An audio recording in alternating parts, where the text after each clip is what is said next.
Am I getting the blue?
آوری کنون ببندیم.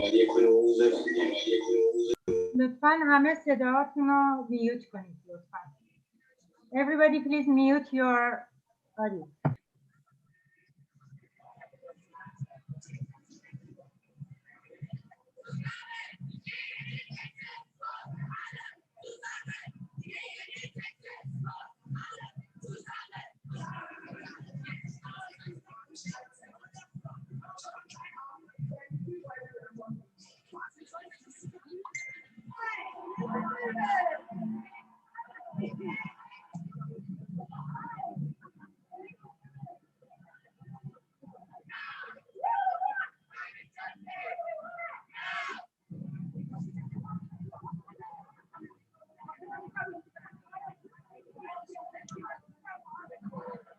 Women have feel empowered. There's been the Me Too movement. There's been young girls and boys that are campaigning for climate change. I think that women have been campaigning to have close the gender pay gap, but we still have a lot to do.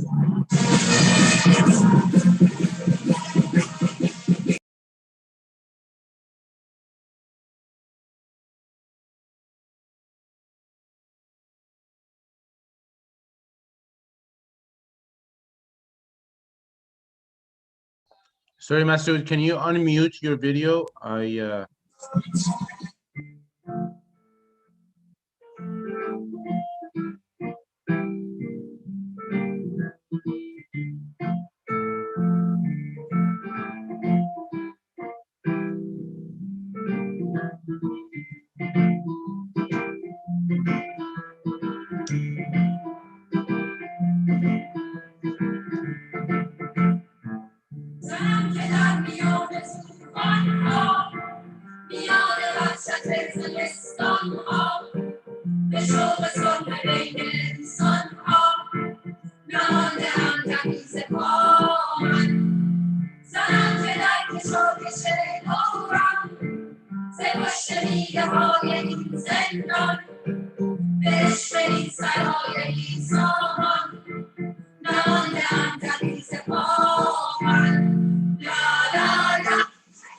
Thousands of women across Iran came together to celebrate International Women's Day in 1979. We were 4 French women who spent a week with Iranian women in their marches, sit-ins, and meetings. Many of us in Paris, Lyon, Bordeaux, and Marseille did as much as we could to introduce the movement of Iranian women to the world. We reflected the women's movement on a daily basis. We, members of the Movement for Liberation of Women in France, declare that when Iranian women come to the scene of movement, it indicates freedom and emancipation for women around the world. Chants of women are, I say it every moment, I say it under the torture, either death or freedom. Freedom is not Eastern or Western.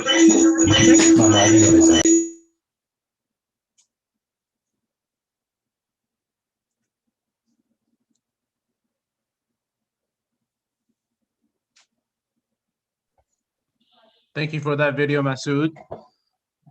Welcome. That was beautiful.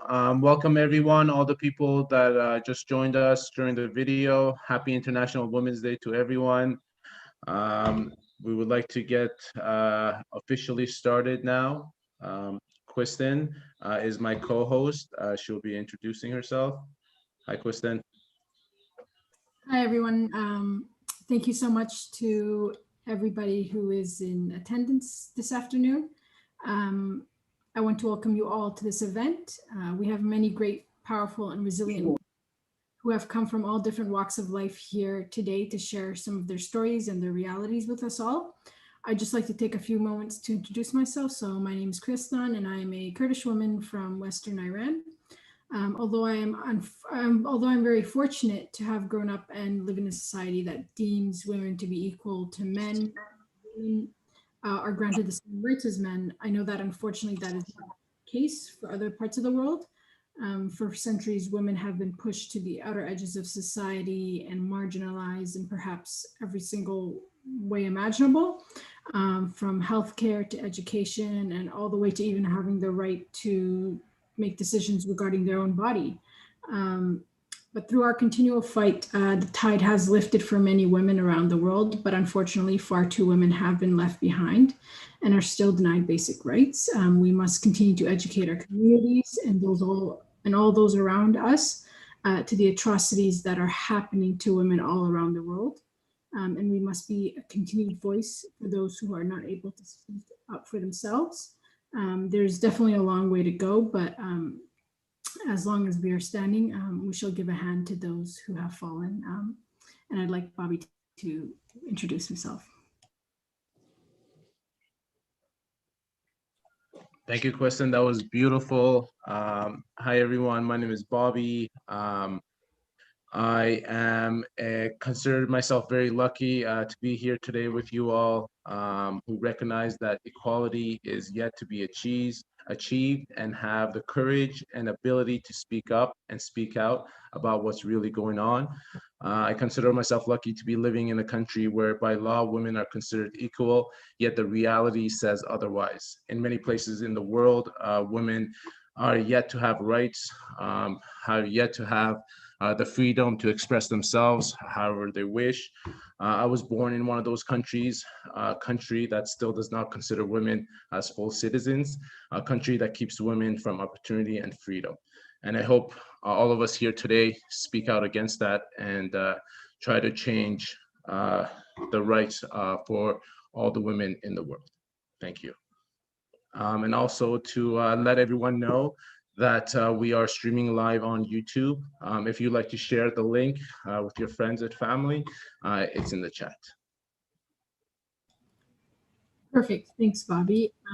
So today we have speakers at our International Women's Day event who come from different parts of the globe. They have represented women's universal rights for a decade.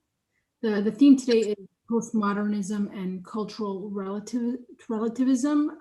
And we kindly ask all our speakers, we kindly ask that if you are not speaking, that you remain muted. And we also kindly ask our speakers to keep their talks between 3 to 5 minutes. We are so excited to hear all the talks today. But now I will introduce Tammy to do the land acknowledgement. So Tammy Starlight. Tammy, would you like to introduce yourself? I feel I'm gonna butcher these names. And I feel that's why I'm here. Perfect. Good afternoon, everyone, and happy International Non-Cis Women's Day.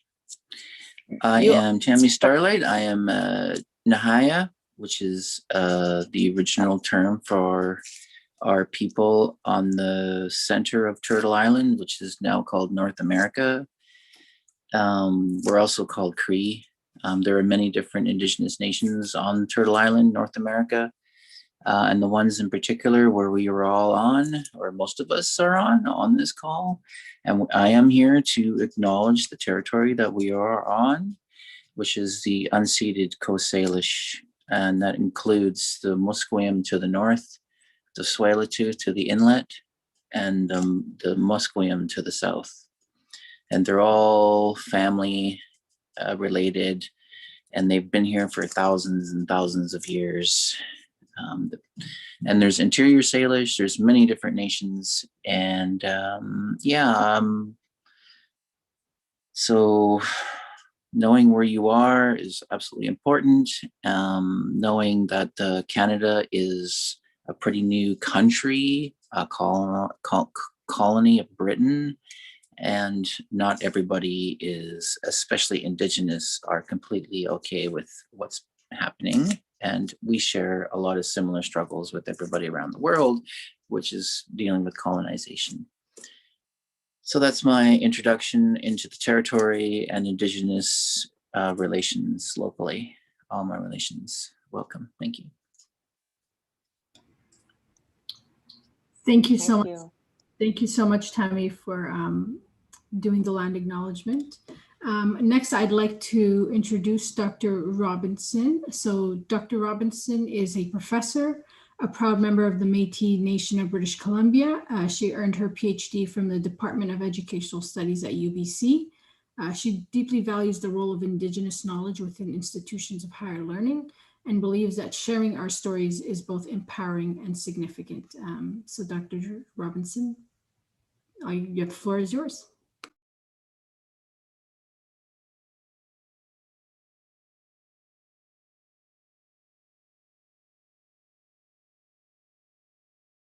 Is she here? Does anybody know? Probably she's not. So maybe we move to next one. Oh, she's not here. Sorry, I thought she was here. Okay, we can move to the next one. Okay. I think next we have a quick video about the history of Women's Day. Is that correct, Masood? Yes, yeah.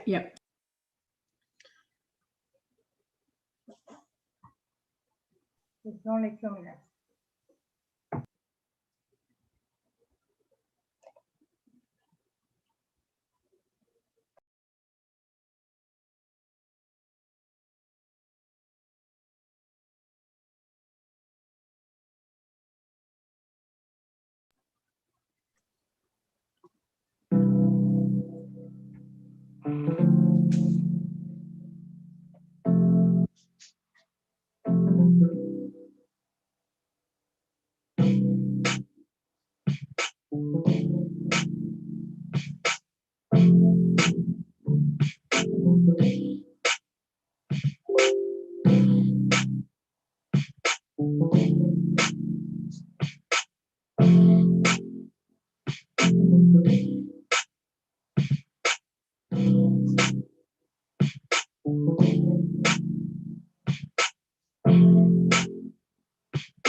Thank you for that, Masood. That was beautiful.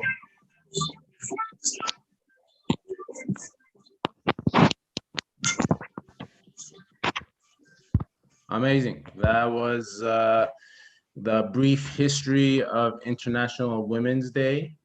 Next, I would like to introduce our next speaker is Claire Robillard.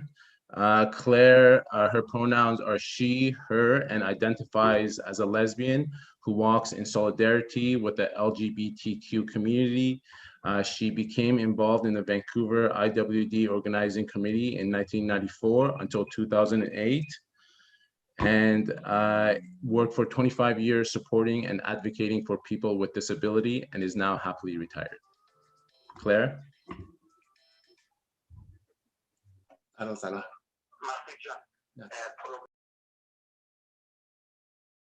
Hi, Claire, are you here?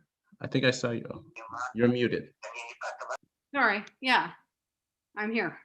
Thanks. Thanks for the introduction, and thank you for the honor of giving a little speech on International Women's Day. As several of you people in this room today know, I became involved with International Women's Day when I moved here. It was the first political organization I joined. So that was in the fall of 1993. And yeah, I continued to be on the organizing committee from 1993 to 2008. I just thought maybe because there's a lot of speakers today that can speak to many things, and I think that the theme of cultural relativism will speak for itself, and I think you have a lot of people that can speak to that. So I thought I'd just give a little snippet of what's happened here in Vancouver over many years.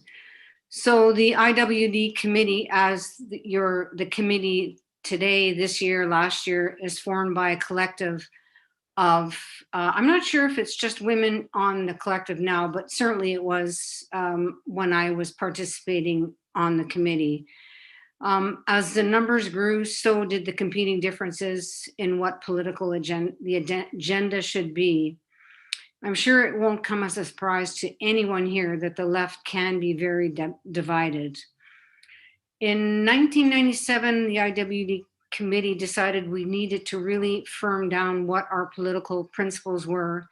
And so a group of us got together, put something on paper, and then it was agreed to by the committee. And from that point forward, that's how we decided things. And those were the basic ways in which decisions got made. So I thought I would just read part of those principles today. So I'll just start. We are an ongoing committee made up of women representing the various parts of the women's movement in Vancouver and surrounding areas. Our membership includes women groups, pro-women groups, and individual women who all join the International Women's Day Committee to participate in the creation of a day of action around March 8th each year. We have chosen a coalition structure that emphasizes diversity, a commitment to mutual understanding, cooperation, and enrichment of all our political theories by working together on IWD.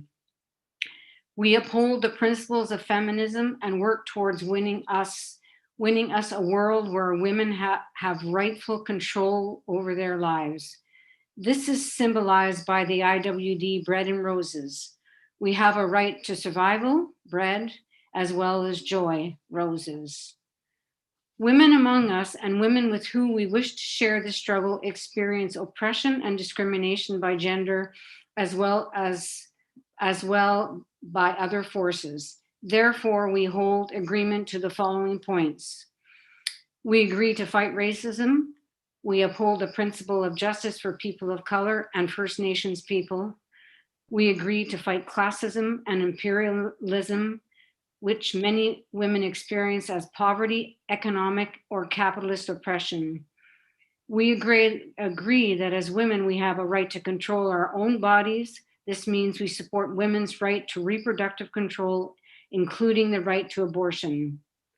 The right to control our bodies' lives must therefore also address the right to choose one's sexual and life partners. We oppose heterosexism and homophobia. We agree to fight ableism.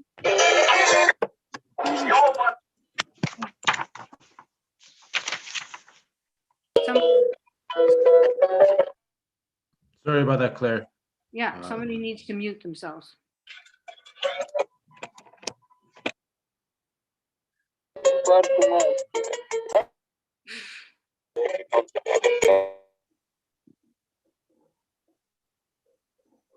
Okay. We agree to fight ableism. We oppose the discrimination of women with visible and invisible disabilities. We agree to fight against all forms of religious fundamentalism and fanaticism. So we basically also sorted out our structure for decision making, but basically it was consensus, but if we couldn't agree, we voted. And that's kind of how it all worked out. Sorry, I lost my text here. So the IWD rallies were held in many places over the years. The Vancouver Art Gallery, Victory Square, BCIT, Granville Park, and many other places. We marched downtown, we marched on Hastings, we marched on Commercial Drive, we marched on Kingsway, we marched on Main Street, and many more places. And we never gave up, never giving our right to protest under pressure from the Vancouver Police Board, who at some point in time fined us $6,000 for police costs during our rallies. And also basically they were trying to put pressure on us to obtain a permit. We fought the fine and charges in court and we won. The police board dropped the charges and never pressured us again to get a permit to have a political protest. Imagine. We also fought the anti-abortionists who used to come to our rallies and also came to one of the first meetings I attended in the Vancouver Status of Women. And I remember Sissy Von Den was there taking pictures because that's what they would do. And put up, we covered the windows so that, because many of the women there were quite fearful of being publicly denounced for organizing. And several years later, Sissy Von Den took two of us to court for physical assaulting her. And actually, we never assaulted her. We just tried to take her camera, which she had squeezed underneath her body. We never did hurt her. But anyways, that court was also, we won that court case too. However, both for fighting the police and for fighting the anti-abortionists, we had considerable debt to pay.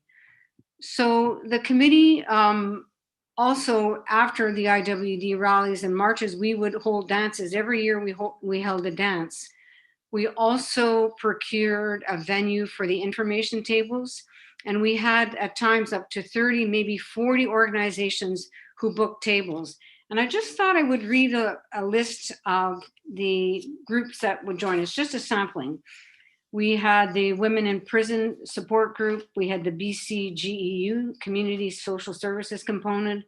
NAC was there, the Vancouver Status of Women, Vancouver Rape Relief, Battered Women's Support Services, Oxfam Canada, Canada Women for Women in Afghanistan, the South Community Birth Program, Grassroots Women, the Philippines Women's Center, POVNet, Vancouver Women's Health Collective, the BCNU, Canadian Harambee Education Society, Amnesty International, the NDP Women's Rights Committee, the Trotsky League, the CJSF, Campus Community Radio, Youth Third World Alliance, Communist Party of BC, the Asian Society for the Intervention of AIDS, Réseau Femmes from Colombie-Britannique, Women's Elders, HEU, and so on. But all of that to say that there were many, many groups that came to the IWD marches and rallies.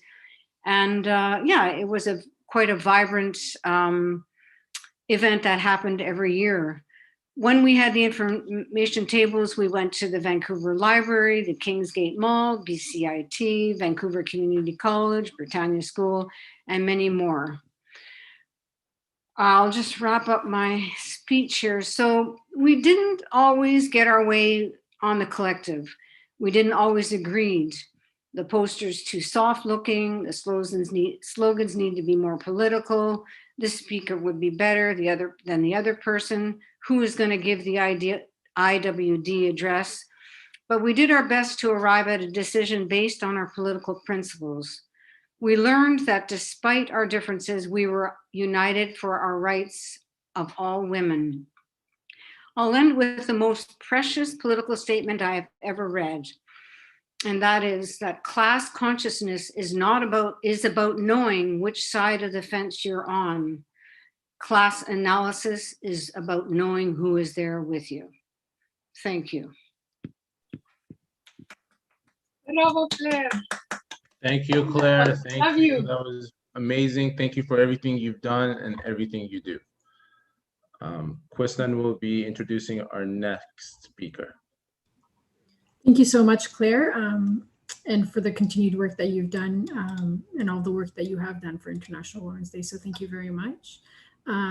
Next, I'd like to introduce Nikki. She is a pianist and a student and women's rights activist from Iran.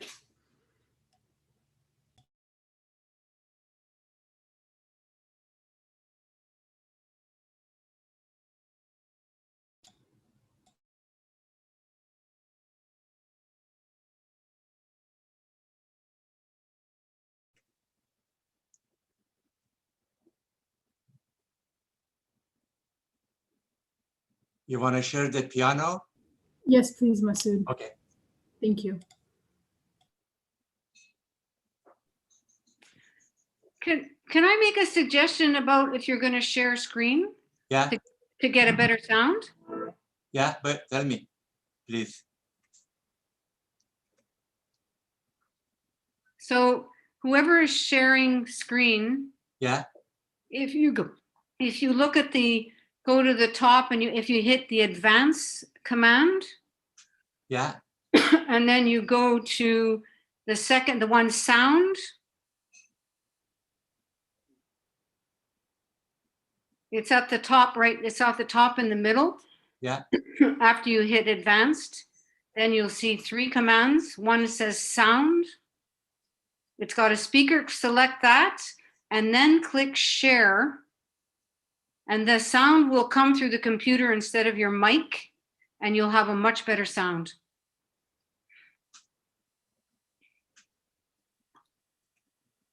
Okay. I have to see how I'm going to do that. But it has to be the person sharing screen that does it. Yeah. Okay. Yes.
사무실 헬스.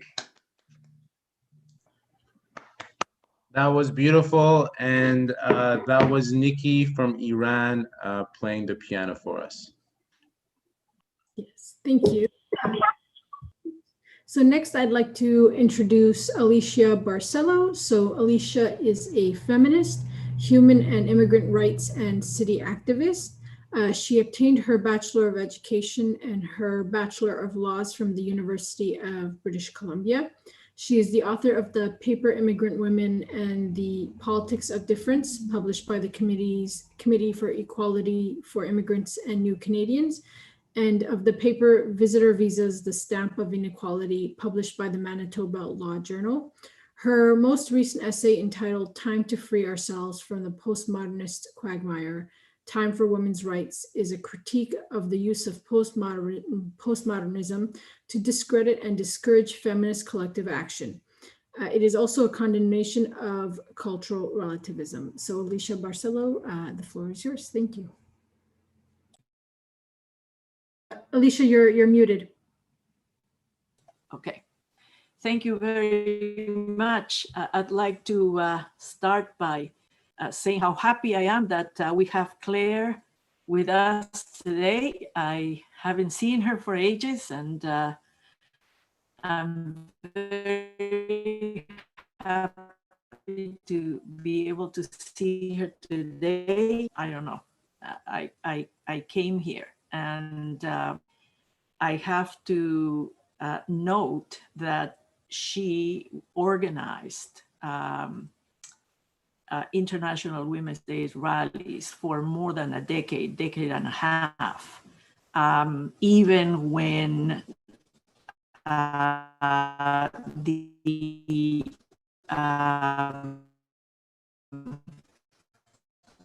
collective struggle alive kept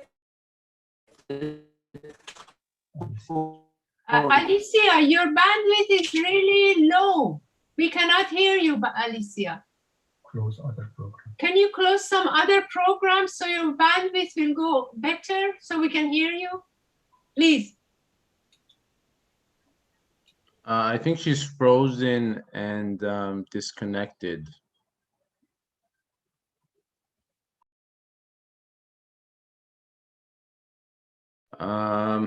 Okay, everyone, it looks like Alicia had to disconnect. We'll move on and come back to Alicia when she comes back. So next speaking is Mariam Namazi. Mariam is an Iranian-born writer, activist. She's the spokesperson for One Law for All and on the Council of Ex-Muslims of Britain.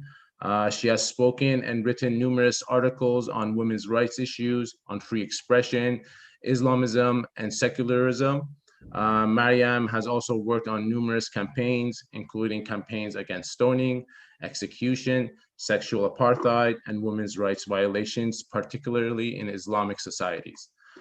Some of the successes include campaign against the Sharia court in Canada, and she has been awarded numerous awards on secularism, freedom from religious fundamentalism, freedom of speech, and human rights. Mariam? Great, thank you very much, Bobby. Hello, everyone. It's a great pleasure to be here. I know we've got a lot of talks to go through, and I'm looking forward to hearing what everyone has to say. I thought briefly maybe I can raise a couple of points about cultural relativism. I think one of the huge problems around cultural relativism is that it sees culture as a monolith. It doesn't see the fact that culture is always changing. People are always challenging culture. They're always revising it, reviewing it, changing it to suit their lives. And very often when cultural relativists look at a certain culture, they usually see the culture of the dominant class, a culture that's often imposed by force, rather than a culture as something that's constantly changing and not static. And I think that's one of the huge problems about cultural relativism, is that it aids the ruling elite in any given society at the expense of people who are challenging and resisting regressive cultural rules. Iran is a great case in point. You have a theocracy which is anti the working class, but you have a vibrant working class movement. It's a theocracy that is anti-woman. One of its pillars is misogyny against women, and yet you've got a vibrant women's liberation movement in that country. So clearly there is a discrepancy, a big discrepancy between what the state's culture is versus what the people's culture is. And also when you defend cultural relativism, it's a question of defending, let's say, stoning laws versus defending women who are going to be stoned. And I think that is something that we need to seriously criticize when we want to defend women's rights. Now, the issue also here is that it's not just some on the left, and I say this as someone on the left myself, that demands respect for culture and cultural practices, that sees culture as a monolith, but the white nationalists and the far right do this as well.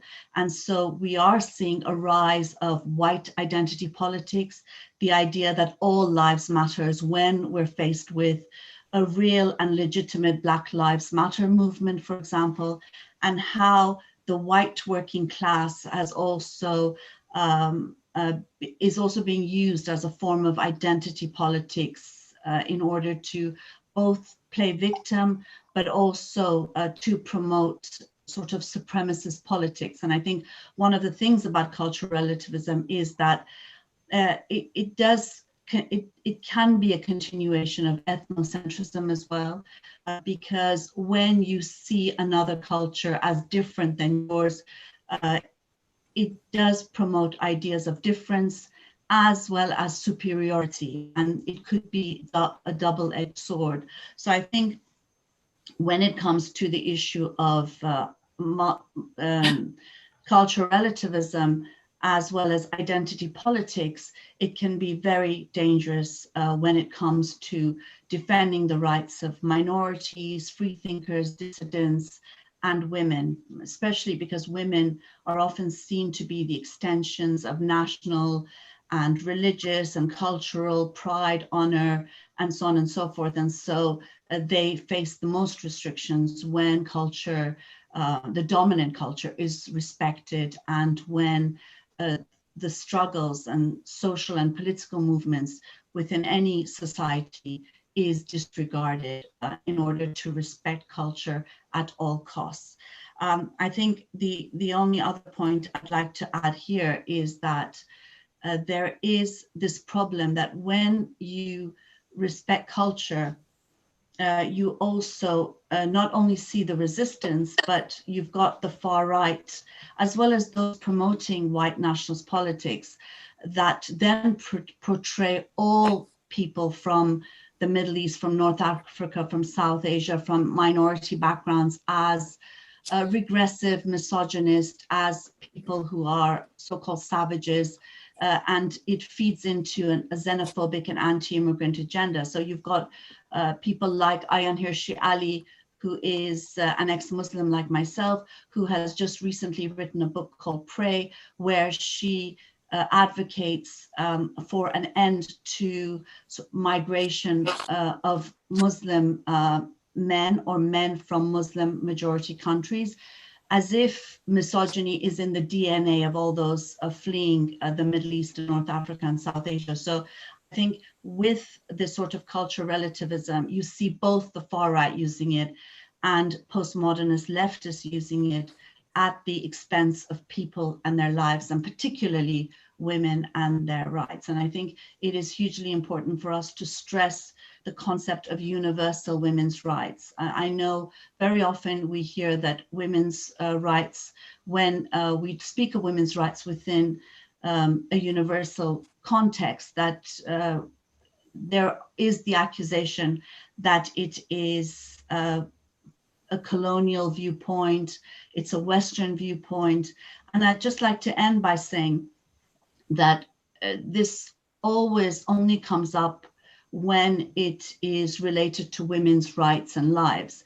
You know, the Iranian regime will never say it doesn't want nuclear technology because it's Western. The Saudi government will never say that it doesn't want to use the latest advances in, let's say, you know, vaccinations because they are Western.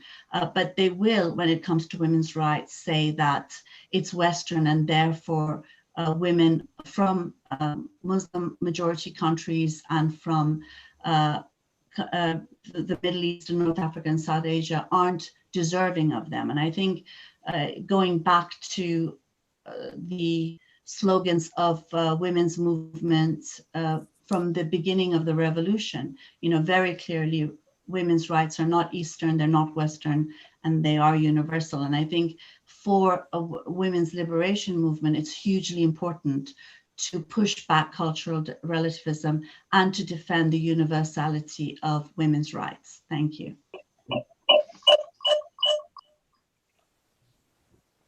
Thank you, Maya. I see that Alicia is back. Sorry about that, Alicia. I'm not sure what happened. Your connection just kind of, I think my Wi-Fi may have gone out. Right. I apologize. No worries at all. If you'd like to speak, the floor is now yours. Yeah. May I speak now? Yep, for sure. Okay. I see, is Claire with us still? Claire Robillard? Have we lost Claire? No, she's still here. Claire is here. Yeah. I'm sorry? Claire is here. I'm here. Where are you, Claire? Raise your hand. Ah, because I want you to hear me say that, to me, keeping the torch alive for a decade and a half is a major accomplishment. And it meant a lot to people like myself who I could say were born feminist and then conditioned feminist and all that. Anyway, thank you very much. I also want to thank this IWD committee for doing this fantastic job for many years now. And the fact that you were kind enough to look at the question I posed through the essay that I submitted to you and decided to dedicate this International Women's Day celebration to mark the beginning of a fight against cultural relativism. And I don't think I need to speak too much about it. I mean, let's put it in very few words. We know what it is. It is an excuse. It is a way, a creed that excuses discrimination against women, discrimination of the worst kind against women on the basis that it happens in a culture other than ours. So it is a tremendously irrational point of view that has unfortunately taken hold in Canada and in many other places. But as far as we're concerned, we live in a country where this sort of thinking has infected government agencies, courts of law, academic journals, and well-intentioned people themselves have found themselves in the middle of a world that said, forget about the struggles of the 60s. Forget about the feminists of the 60s and their writings and what they did. They were just trying to impose their own ideas on the rest of the world. And their claim that nobody can speak for anybody else was used cleverly against women's rights. As some of what Miriam said, I totally agree with the use of these culture, place, country in order to divide and prevent women from rallying around issues that are obviously rights. And they're like human rights, they are rights that ought to be universal. And no girl in any culture asks to be mutilated. No girl in any culture asks to be married by force. No young woman in any country asks to be beaten and forced and even killed if they don't do what the parents or the community says. And this kind of thing is happening right here in Canada. And it is being, and the government is looking elsewhere when it happens, is not applying the weight of the law on those criminals, because this thing called cultural relativism, this whole creed, has taken over. And so these people can break the law and be treated with leniency simply because they're supposed to belong to a different culture. I applaud you. We need to take this on head on. One of the, this committee is organizing a forum that hopefully will become a bit of a debate so that it can be interesting and fiery and everything like that, and make waves, because at this point, I think we need to make waves. More than getting everybody to agree, we need to get everybody thinking about this issue in my mind. We need all the women's organizations. We have now a number of women's organizations that are doing more of a kind of a helping work. I haven't found that there's a lot of activism for rights right now. Now that we have a different reality. Immigrant women in Canada have the urgency to put this on the floor. And in Latin America, we have Argentinian women winning abortion rights in the land of the Pope. It seems that the vanguard of the struggle has shifted. In North America, in the United States, abortion rights are on the brink of being lost for about half of the states of the United States. Donald Trump filled the United States Supreme Court with very anti-abortion judges. So there is still the danger that there might be a legal suit that will end making it possible for about half of the American states to make abortion completely illegal. So while in North America, there has been this low in feminist collective action, in other places like South America, in Argentina, in particular, they're winning rights for women. And so we shouldn't think any less of the fact that perhaps in Vancouver now, it's immigrant women who begin to rock the boat. And that's fine, because our non-immigrant sisters need us. They need us, and the push can come from whichever corner. And the point is that we shouldn't lose sight that we need to unite around very specific things. In this case, I think we can take the help from anyone who opposes cultural relativism and who is willing to raise it in the courts, to oppose it and question it in legal journals, in activist forums, in mass rallies, everywhere. I think I'm going to end there. Just to tell you, it's time for feminist revival.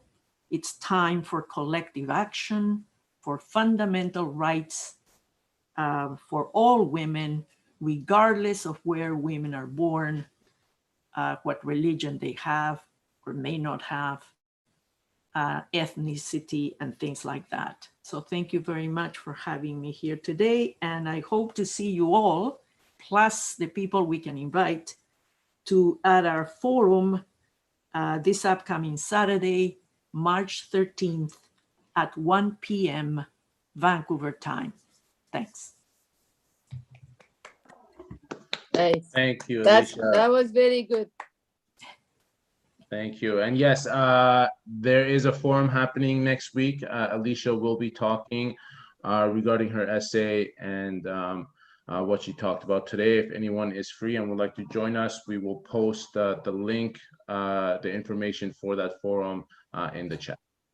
And hopefully not just me, we are dead set on getting at least 3 other people who feel passionately or who've written or who, and I'd love to see Claire to be one of them. Perhaps we can make her an invitation later, but I think she has to be one of them.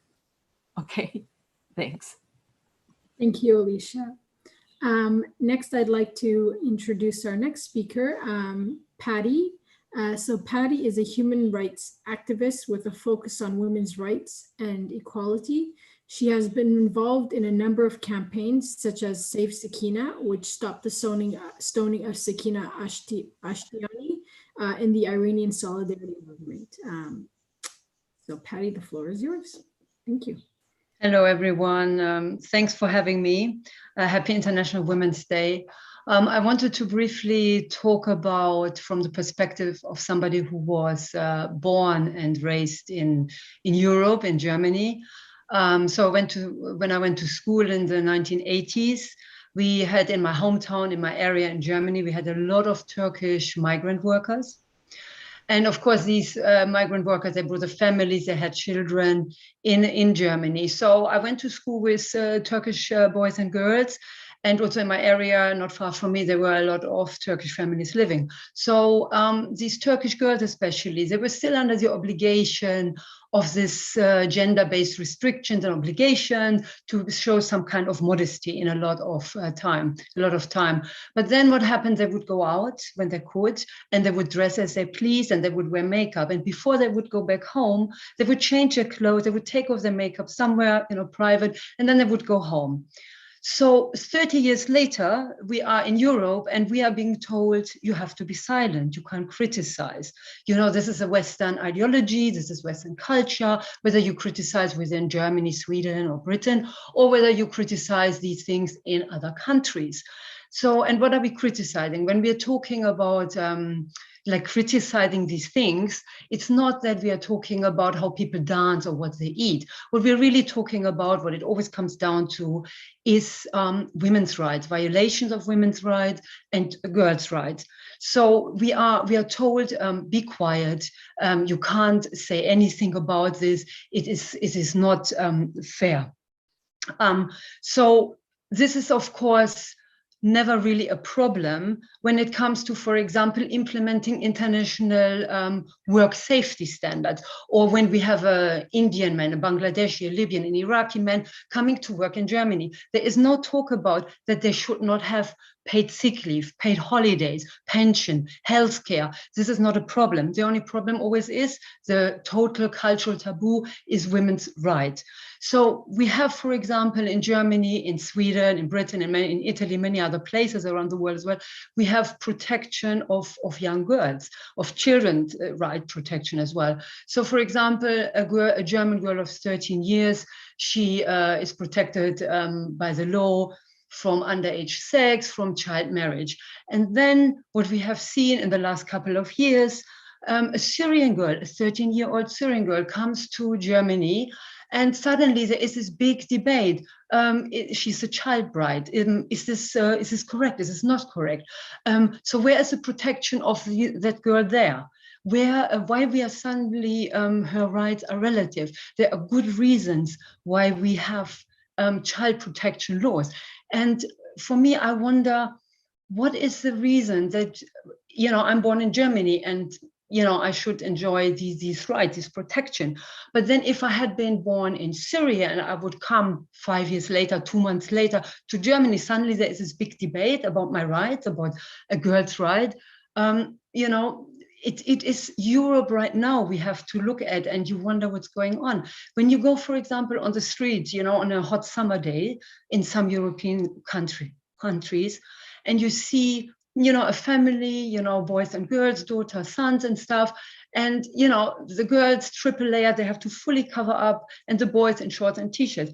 Well, I think what's going on there, it bothers me because I know it is because they have the obligations and the restrictions because they are girls, no other reason. But Big Brother voice in my head tells me, no, you can't say anything. This is wrong. You should not criticize. And I understand in a way where this comes from, because it's to stem, you know, to fight against racism, to further integration, to a point that's very good, but it goes this way is totally wrong. Because I would, you know, it cannot be that you stop people from saying out loud what the right they enjoy themselves, because it is somebody who happens to be born in a different environment, coming from a different place. And I wonder, how can I be silent? How can I not speak up when I know that around the world, in many countries where women do not have equal rights under the law, where there are vast movements of women and men standing up for decades for their rights. But in Germany, in Britain, I am told, be quiet. A lot of people have these issues in their head because certain sections in society, certain groups and the government, they know what they are doing when they tell us, be quiet. They have not the welfare of these people at heart. They have their own interests at heart. So I'm thinking, how can I be quiet? Why should I be quiet? We in Europe, in other places, we have left, for example, the influence of the church and the influence of the monarchy well behind us. There is still a lot more work to do, but we're enjoying a lot of freedoms and rights. And I'm thinking, why do we not want other people, everybody across the world, to be able to enjoy the same rights? Why should I be silent? I won't be silent. I can't. Thank you very much.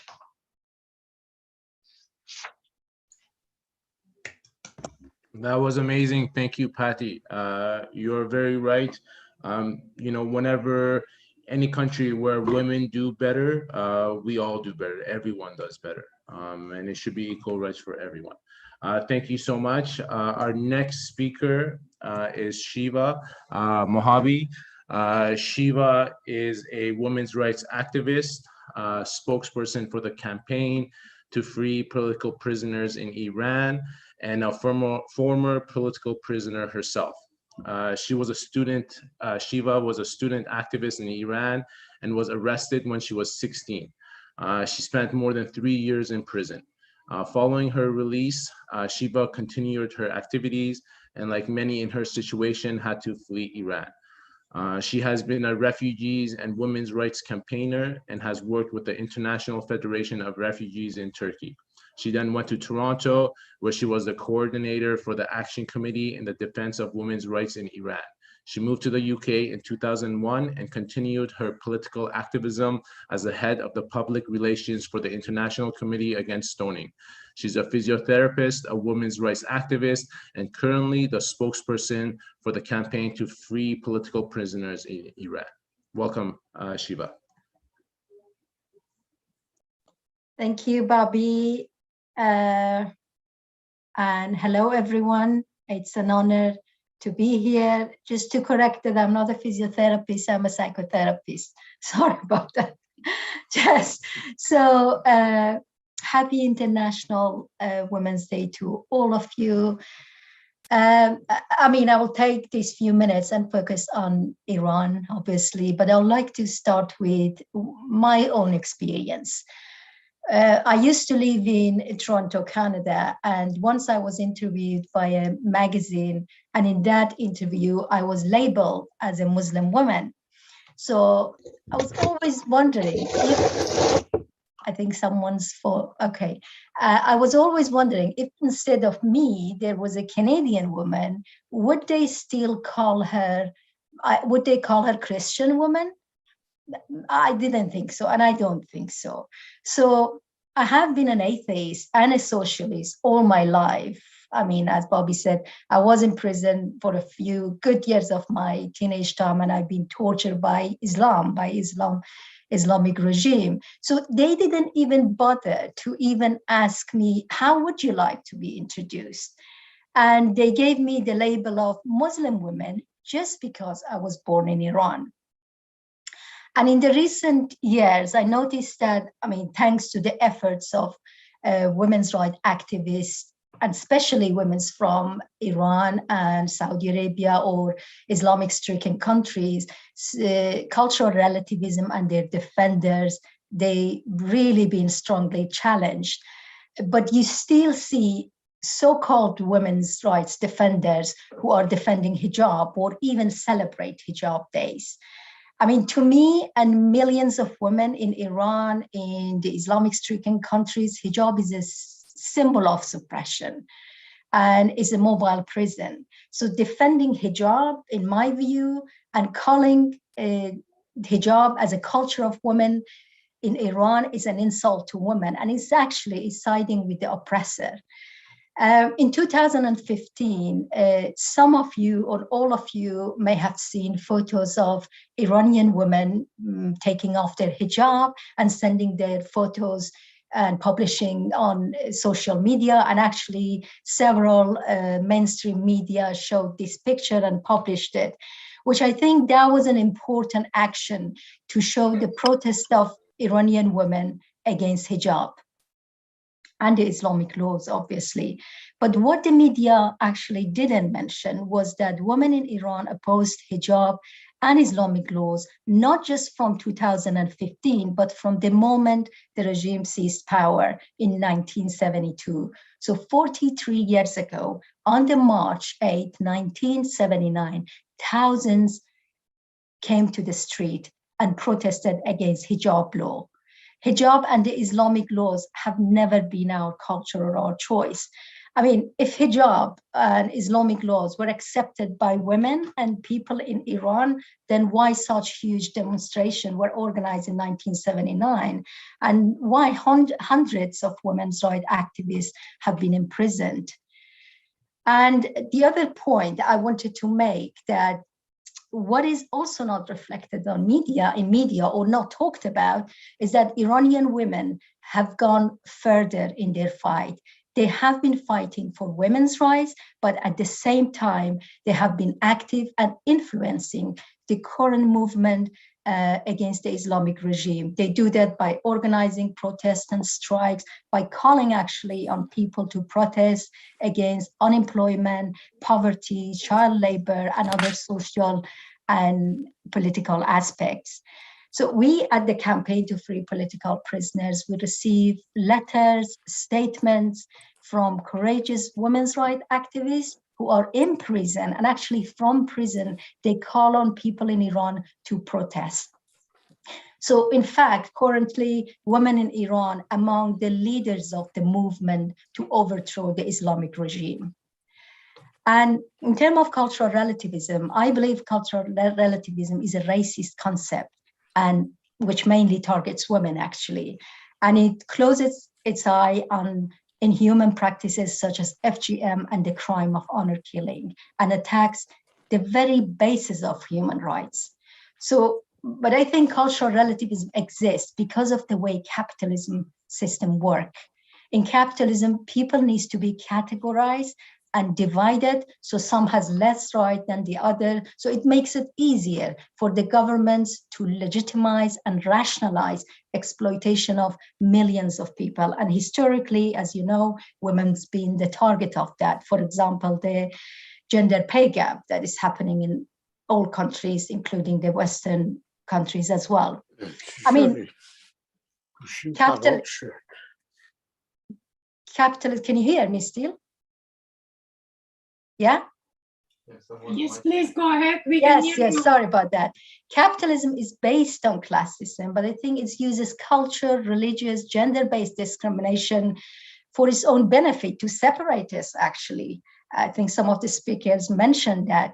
For example, in the society, we are divided based on what country we were born or what country our parents were born. So for instance, kind of imposing hijab on little girls in London, UK, where I live, can be ignored, and the government can just make an excuse for not taking any responsibility for protecting these little girls from religion.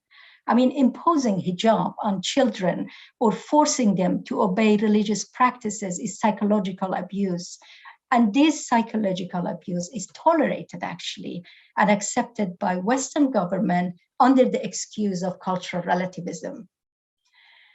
It just really, I mean, until just a few years ago, as you know, in many European countries, FGM, female genital mutilation, and also honor killing were tolerated and were non-legal actually, were not a crime. So it really, really makes me feel sick to hear that mutilizing powerless little girls around the world is tolerated and even rationalized, is unacceptable. But if I come back to Iran, I'll finish in a few minutes. When I come back to Iran, women in Iran have challenged cultural relativism by their fight against the Islamic regime and the Islamic laws. We in Iran never, ever accepted hijab and Islamic laws. We have demanded equal rights and have been fighting for it for the last 42 years, and even before that, actually. I mean, in Iran, the fight for women's equality is actually directly connected to the fight against Islamic regime. And at the end, I would like to invite you to join our fight against the Islamic regime, because I strongly believe, and I can prove it, that this is everyone's fight in the world. And I invite you to mobilize your forces against the religious tyranny in Iran. And I invite you to force your government to actually boycott the Islamic regime in Iran for committing crime against humanity in general, and specifically against women for the last 4 decades, more than 4 decades, and also for imposing misogynist laws and also gender apartheid on millions of women and girls in Iran. Thank you. Thank you so much, Shiva. That was a great talk. And I think what you said definitely rings true. Next, I'd like to invite our next speaker, Huma.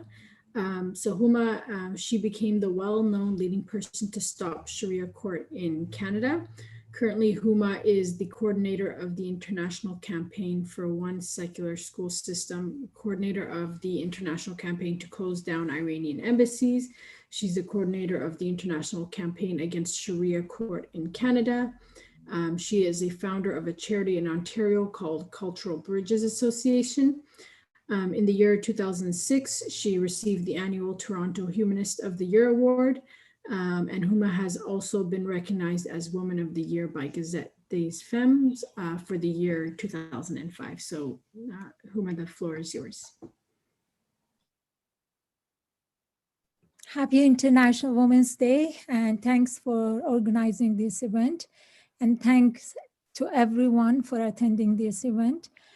I would like to focus actually and evaluate the women's rights movement for the past 40 years and why we're losing various avenues and what can we do in order to become the backbone of the third pole, and I call it the left communist socialist pool, which pulls the woman towards the more progressive and also to a society with just and demolishes the oppression, not only for women, but also oppressions in society. So as I said, my evaluation is regarding the women's rights movement, what's happening. I should emphasize that women's rights movements is not homogeneous. It consists of three pools. The pool that I'm talking about, which we all suffer because of this pool, is the right-wing pool. This pool is against any progressive changes. It is highly supported legally, financially, and politically by governments and religious institutes. They promote religion, tradition, culture, and nationalism. This pool is for religion, for religious schools, such as Catholic schools are funded by the government in many countries. Islamic schools are next in line. This pool is for all faith arbitration to resolve family matters and all civil matters, and water down the criminal matters, as Shiva mentioned, and so as Maryam. This pool is for Catholic, court, Jewish court, Sharia court. It is for cultural relativism, and is defended by this pool badly. It is for any religious movement and religious state by sugarcoating religion. This pool is first dividing people into different categories, then label these categories and tattoos those labels as identities of people. So my client Tahira, her identities are a woman based on her gender, not a person, a Muslim, simply because her parents came from so-called Islamic country, a Canadian Pakistani woman because she was born in Canada, but we shouldn't forget that her family, or they want us not to forget that her families come from Pakistan. A married woman, so that we need to know that what relationship she is in. The color of her skin is brown, so therefore the color should be part of her identity too. As a result, she needs to be more dissected in order to be recognized as a person. Now that this person is clearly known to public by all these categories and identities, she needs to be placed into a community based on these categories. And of course, multiculturalism has already created a space for her and her family and people like her. The whole community is divided in Canada to various communities based on these types of identities and categories. Now in Canada, we have Little Italy, Little Indian, Little Russian, little Pakistani, and so on. But wait, that's not enough. In Canada, we have more specific communities named and licensed, I'm not joking, after 195 states in the world, simply because these communities are not just based on ethnicity, but based on religion. Shut the hell up, ugly ass. Sorry? But shut up, ugly ass. Okay. So it's not only based on ethnicity, told you but to shut also up. based on religion within the specific state. For example, we have little Wahhabi Pakistani community, little Shia Pakistani community, little Sunni Pakistani community, little Mahdavi Pakistani community, little Ahmadiyya Pakistani community. So it's not just little Pakistanis. These communities are run by so-called religious leaders. They have their own sets of law and regulation based on where they originally came from. An assumption is that the population of these communities as a result, and based ugly on ugly ass. Let me ugly ass bitch. What's up with that Russian bitch ass nigga? Mute everyone, you know.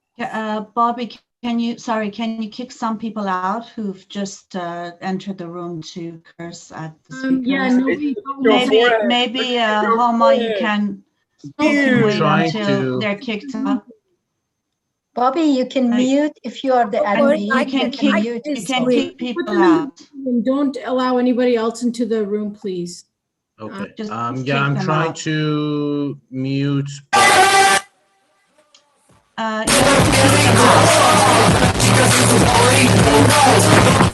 Being Zoom bombed by a bunch of just kick them out. Yeah. Don't mute them, just kick them out. Yeah, I'm putting them into the waiting room, but okay. That should be okay now. Sorry about that, Homa. As a result, and based on their assumption, they push for minority rights to trump individual rights. This right-wing pull is pulling women's movement down, and it is the cause of losing some of the rights gained after 100 years of fighting. This right-wing, in this country, this right-wing caused us so much back, pushed us so much back by adopting cultural relativism Bobby and is a nigger, Bobby is a nigger. multiculturalism. In countries so-called Islamic, this right-wing pull is the cause of women losing the most basic rights, such as rights to hold passport, travel without husband or father's permission, right to live alone, right to have open relationship without fearing getting stoned to death, right to choose how to dress up. They are forced to cover head to toe. Hijab was pushed on them, and also on all girls as young as 4 years old. Shame on all the people who can hear it, see it, and not act on it. Because of the act of this right-wing pull in the West, we witness increase of honor killing, child bride, and I'm talking about for the past 40 years. So we witness increase of honor killing, child bride, forced marriage, child trafficking for the purpose of marriage, increase of suicide among young girls and women, and we face Sharia court in Canada, and now in England, Netherlands, and Australia, they're facing it. The next pull in women's rights movement is liberal feminism. This pull is for gender equality, but not the same gender equality you and I want.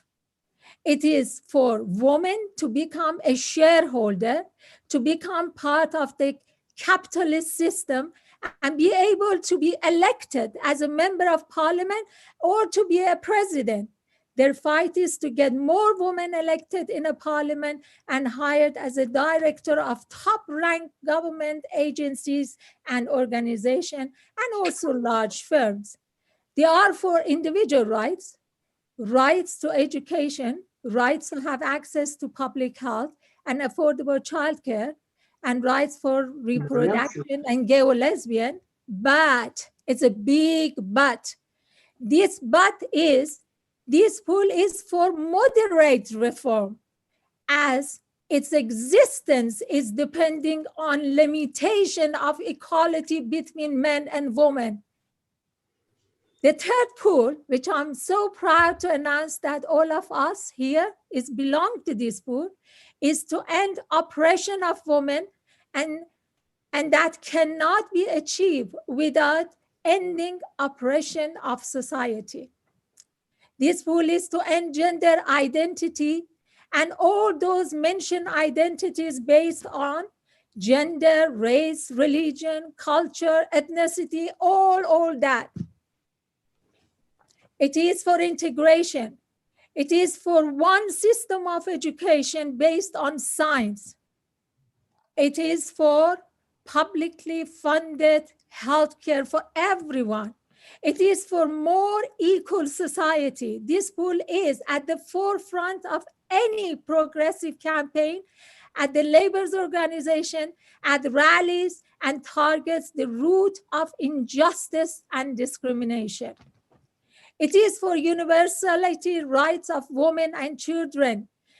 In the Middle East, targets all religion states and pushes for total separation of religion from a state. It's uprising against hijab in Iran by burning this flag of oppression, opened the path for women in the Middle East. And I'm so proud. Its turning point towards involvement in workers' strike and organizing workers' movement, and being actively involved as a part of labor's organization. It's present at a students' movement, its success to prevent Sharia court in Canada and everywhere else as it comes, and also its success and aim to fight against cultural relativism and multiculturalism and fight to gain integration and push us. This is the only way we can push aside the right wing and liberal pools. We need to be the backbone of this pole in every avenue. Right now, I'm so proud to say that in every International Women's Day, after those 40 years, after all this revolution happening, a spring revolution, uprising revolution, whatever name they have done, women's right is turning to this pool. And I'm strongly believe that in Iran, the uprising of this pool is going to, with the help of workers' movement, is going to bring down Islamic regime of Iran, not only in Iran, in whole Middle East. Long live International Women's Day. Thank you. Thank you so much, Huma. Thank you. Thank you, Huma. Yeah, and we apologize about the bombardment you received. That's okay. We got used to it. They kicked Mariam Namazi out of university. They did to Shiva. They're doing everywhere we go. They try to upside down these meetings and speeches. I'm not worried about it at all. Thank But we you. still speak. We Yeah. still speak. So Thank you, Homa. Thank you so much again, Homa, for your speech, your talk. Some amazing information in there. And thank you for everyone that's here today, for all you strong, powerful women that are doing all the work that you have been doing and are continuing to do. We need more people standing up and speaking out and saying something, or else this shit just gonna keep going. Next up is somebody will be performing for us. Natalie, are you here yet? I don't think she's in the room. Heidi, Heidi, are you here?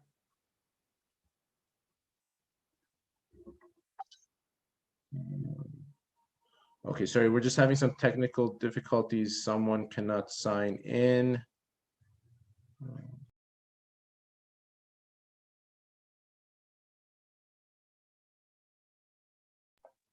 Okay, so it looks like we were gonna have performance, someone to sing and play some music for us, but she doesn't seem to be able to get into the room. Next, we'll go to our next speaker. Sorgul, are you here? Yes, I am here. Okay, great. Thank you, Sorgul. So Sorgul is going to be speaking next for us. She is a women's rights movement activist from Kurdistan. She is a member of the Central Committee of Left Workers Communist Party of Iraq. In 1998, she was the representative for Independent Women's Equality Organization, representing Halabja and Sharazur in Iraqi Kurdistan. In 1999, as representative for the Center for Defending Children's Rights in Kurdistan, she participated in the Journalist Conference. In the same year, she became the secretary of the same organization. She was the head of the campaign against the civil law, which is Kurdistan native, also based on Islam law at the time. Sorgul, thank you and welcome. Okay, thank you. Thank you for invitation, and I warmly thank. I'd like to congratulate you for March 8th, International Women's Day. Before I start with my topic, cultural relativism, I'd like to give a brief comment about the meaning of the March 8th today.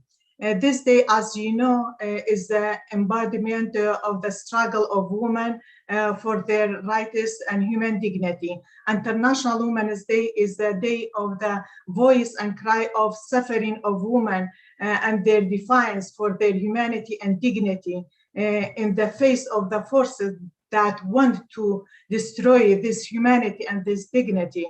The status of women in all parts of the world is bad.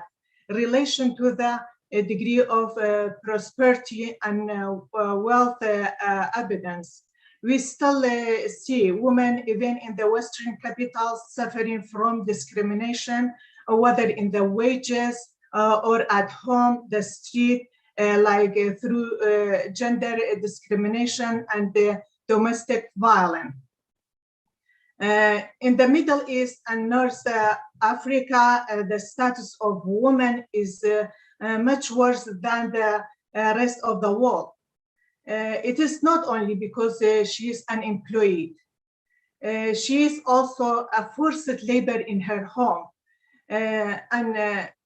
She is forced, and that's not at all. She is a forced labor without compensation, beaten, insulted, sometimes sexually by her husband.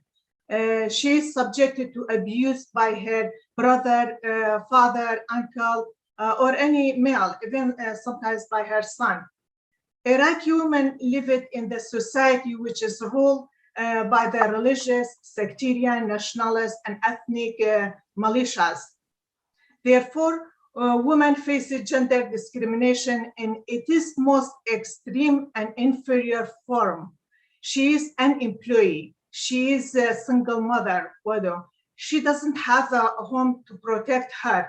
She cannot find a job because of this situation. And she is faced with a fatwa of Islamic Sheikh or Mullah. Forced to wear hijab and countless discriminatory decisions against her at home, the street, the workplace, and everywhere. Iraqi women have long suffered from tribal norms and honor killing. They have also suffered persecution and deprivation of religious by clergy in all Iraqi governorate. Even in Baghdad, which is a more civilized capital than the rest of the city in the region. Cultural relativism is a policy which is brought by the West and practiced in the capitals of Europe and the most civilized societies. This policy arose with the emergence of the New World Order. This policy is postmodernist in the sense that the principles of the modernity promoted in the 1940 and 1950 or 1960 have been defeated or pushed back since the 1980 and especially in 90s. The principles of modernism are summarized in defining the universal rights of women, in the sense that a woman are anywhere in the world can obtain the same rights and have the same rights and privilege that other women enjoy in other places in the world. But this cultural relativism has set new standard in the status of women. Now, culture represents a woman, and cultural represents society. In Iraq, the Shia woman is considered Shia despite her wealth and despite her opposition to this definition. It means women divided as a society divided to Shia, Sunni, Kurdish, Arabic, Christian, Yazidi, as so on. After the US war and the occupation of Iraq in 2003, America brought in so-called mosaic system, or the system of the religious and national entities. In fact, this system is greater than being a political system. The government as a whole became divided into religious, sectarian, national, and tribal militias. As soon as they took power, they began to pursue a policy of cultural relativism in Iraq. In most insolent form, divided Iraq into regions or canton.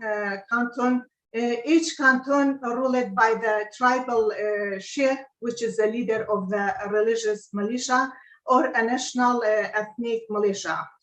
In addition to that, there are Kurdish nationalists in Iraqi Kurdistan who ruled by the national value derived from the Kurdish tribes.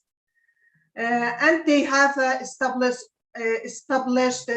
reactionary misogynist policy in Kurdistan, such as honor killing. In south of Iraq, this so-called Shia culture has emerged where women are placed under the Shia political Islam.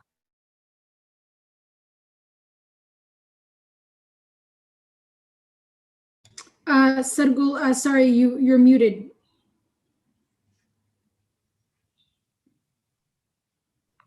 Okay. I don't know. Sorry about that. You ended on political Islam. Oh, okay. Sorry about that. Okay. Political Islam was. Okay. In addition to that, there are Kurdish nationalists in Iraqi Kurdistan who ruled by the national values derived from Kurdish tribes, and they have established reactionary misogynist policies in Kurdistan, such as honor killing. In the south of Iraq, the so-called Shia culture has emerged where women are placed under the Shia political Islam. There are also what they call the Sunni woman, who was subjected to the rule of the ISIS. And this rule of Sunni political Islam in various regions of Iraq, such as Baquba, Diyala, and parts of Baghdad, Tikrit, and other areas. A Christian woman who was subjected to the clergy and male chauvinist and so on. The policy of cultural relativism is a policy of the utmost reaction. Unfortunately, Iraq is the focus of this policy. It became a stamp on all societies, including those of the West. As we see in the UK, France, Germany, Norway, Italy, Muslim women in these societies have become governed and subjected to the laws of cultural relativism and the so-called multiculturalism, until it came to the point that the Islamic institution wanted to push for Sharia court in a secular country such as Canada, subjugated by applying barbaric laws of Sharia. The Iraqi women today, after the October Revolution in Iraq and Kurdistan in 2020, have found the opportunity to advance their demands for complete and unconditional equality with men. Cultural relativism is an insult to women, a destruction of their social standing, robbing of their rights, and the consolidation of the misogyny on them. On this day, the International Women's Day, I say to all women in all parts of the world that cultural relativism is the hostile policy to us. And I say to women, Iraqi women, the cultural relativism means to impose on you here backward medieval values according to the will of the clergy, sects, and tribals. Women want modern and universal standards that women have reached in all other parts of the world. Long live International Women's Day. Long live March 8th. Thank you.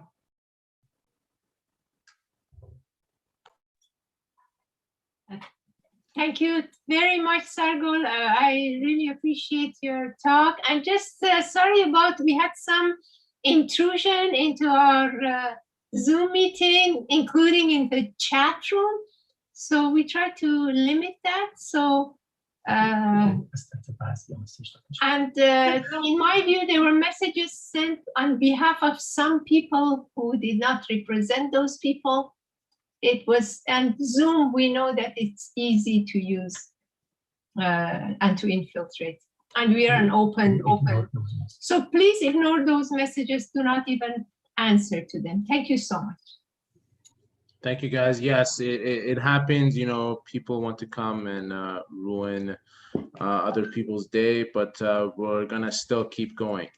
Next, we have a performance for you guys. Heidi will be performing a song for us. Heidi is a singer, a woman's voice radio host, and a women's rights activist. She will be performing her song for us. Heidi?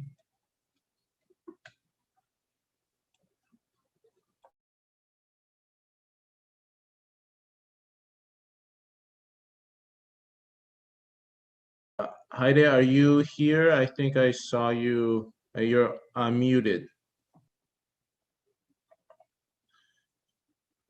Heidi, you are muted. Can you unmute yourself? How about now? Good now. We can hear you now. Hello? Hi, we can hear you now. No. It's working. Can you hear us? Oh, she's gone. No, she muted herself again. She's muted.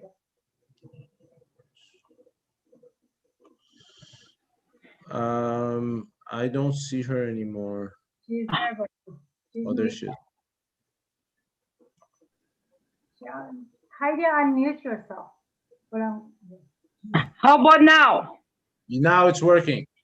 It's working. Okay. It doesn't matter if I don't have your picture. Do you have my picture? No. Oh. Just it says, oh, here video.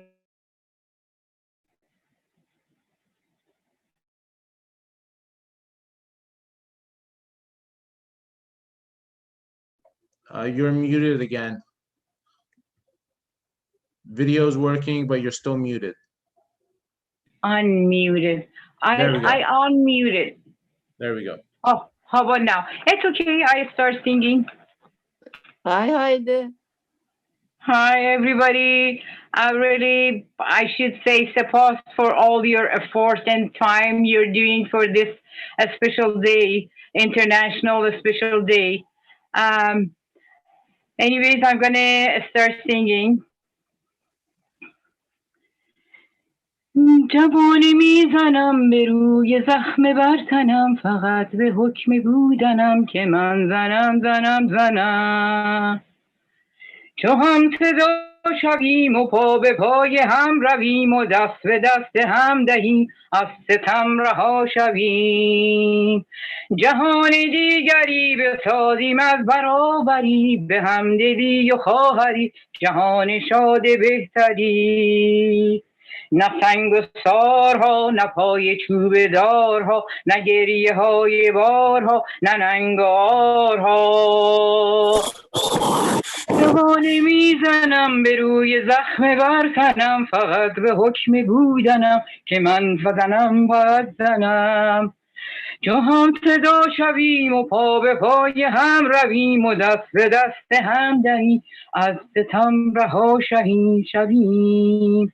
جهان دیگری بسازیم از برابری، به همدلی و خواهری جهان شاد بهتری. جهان شاد بهتری. سپاس. Beautiful.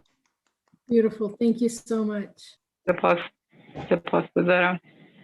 سپاسگزارم for having me. Thank you for having me. Thank Again, you. happy International Women's Day, especially for Persian women and Middle Eastern, all over. Thank you for having me. I have to go. Thank you so much. Thank you. That was beautiful. You have such an amazing voice, and we were very lucky to have you perform for us. We are also very lucky to have another performance, another singer. Next performing for us is Daughter of the Moon. Daughter of the Moon is a soul folk singer living in Vancouver. Her songs are often share stories of women, the 2SLGBTQ community, and the natural world of non-human beings. She creates with the hope of reconnecting to her own roots and inner truths. Welcome, Natalie. Thank you. Hello. I hope you can hear me okay. We were having some difficulties on the computer, but so now I'm on a phone. If this sounds all right. Thank you so much for having me. I'll play a couple of songs for you. The song is called Hummingbird and the Wolf.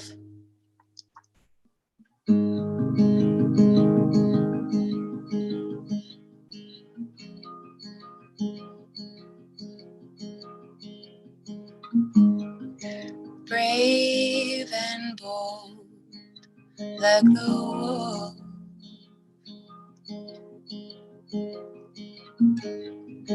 dying light passed by the window. You are but a bird, and wings fold around the barrier that surrounds my heart.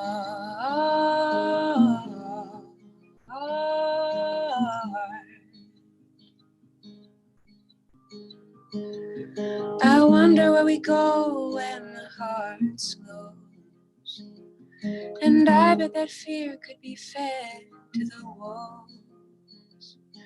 Hummingbird is free, she lets her wings unfold, her heart can interlace what her hands can hold.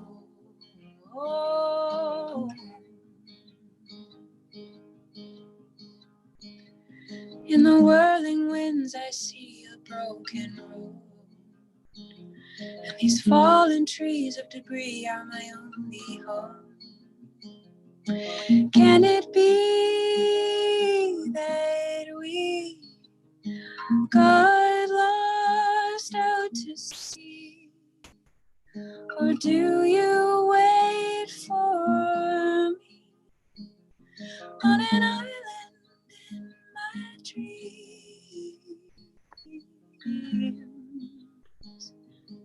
Yo, that shit fucking. Yo, you.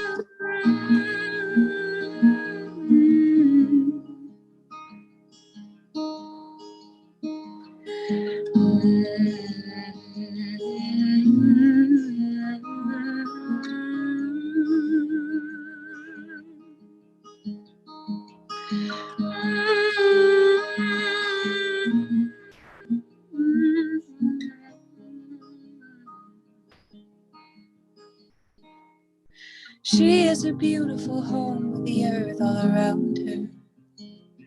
Her heart is a hand that holds everyone who is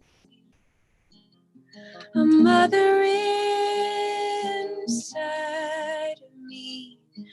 You are the one. Call out to me. My heart will heal your soul.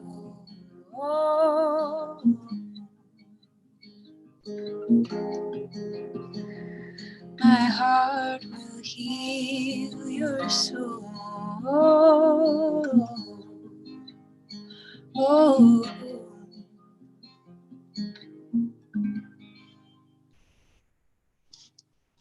Thank you.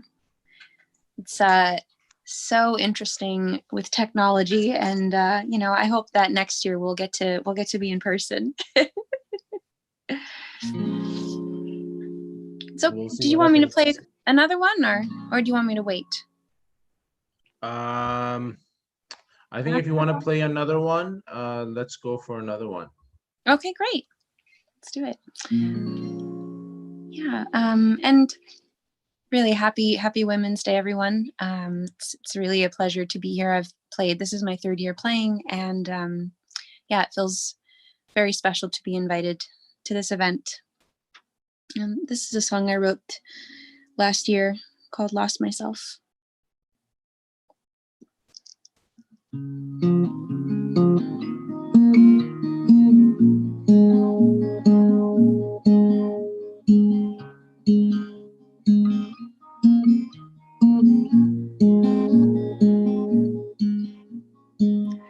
I became the whole heavy load.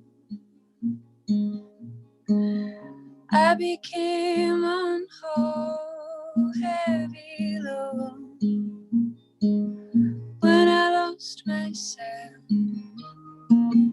when I lost myself again, when I lost myself, when I lost myself again, I couldn't find you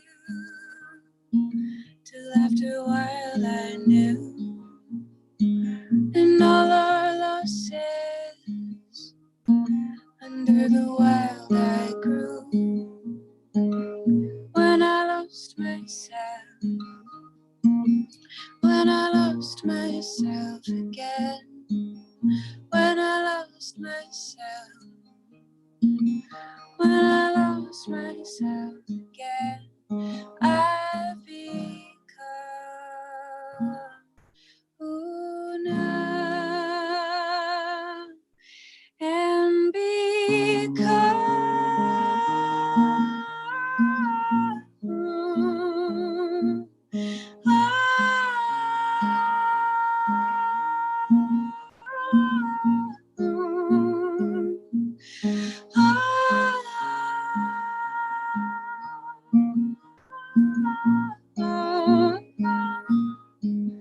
it's so simple, but I lose my way in it, an interruption. I feel a rush there too. How to feel, this is why I lose it all in time, drop it and die. When I'm not myself, when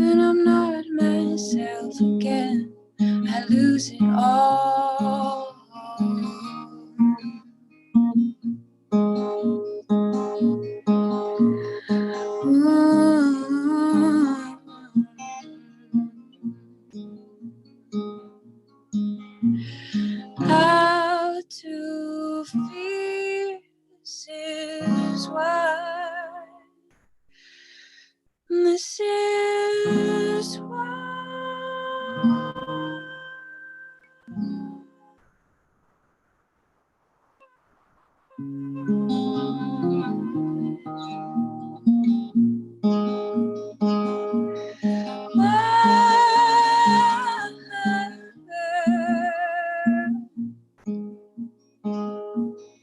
Until I find myself, until I find myself again, until I find myself, until I find myself again, until I find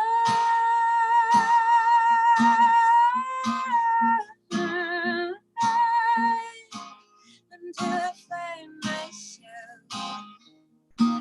until I find myself again, until I find myself out on the road and I'll find myself again. And this is how we run.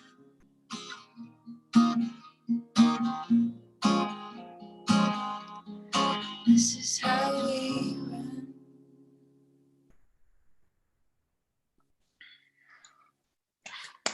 Yeah. Awesome. Beautiful. Thank you, Natalie. That was amazing. Thank you. You Thank were you. so talented. Thanks for having me. Thank you, Natalie. That was beautiful.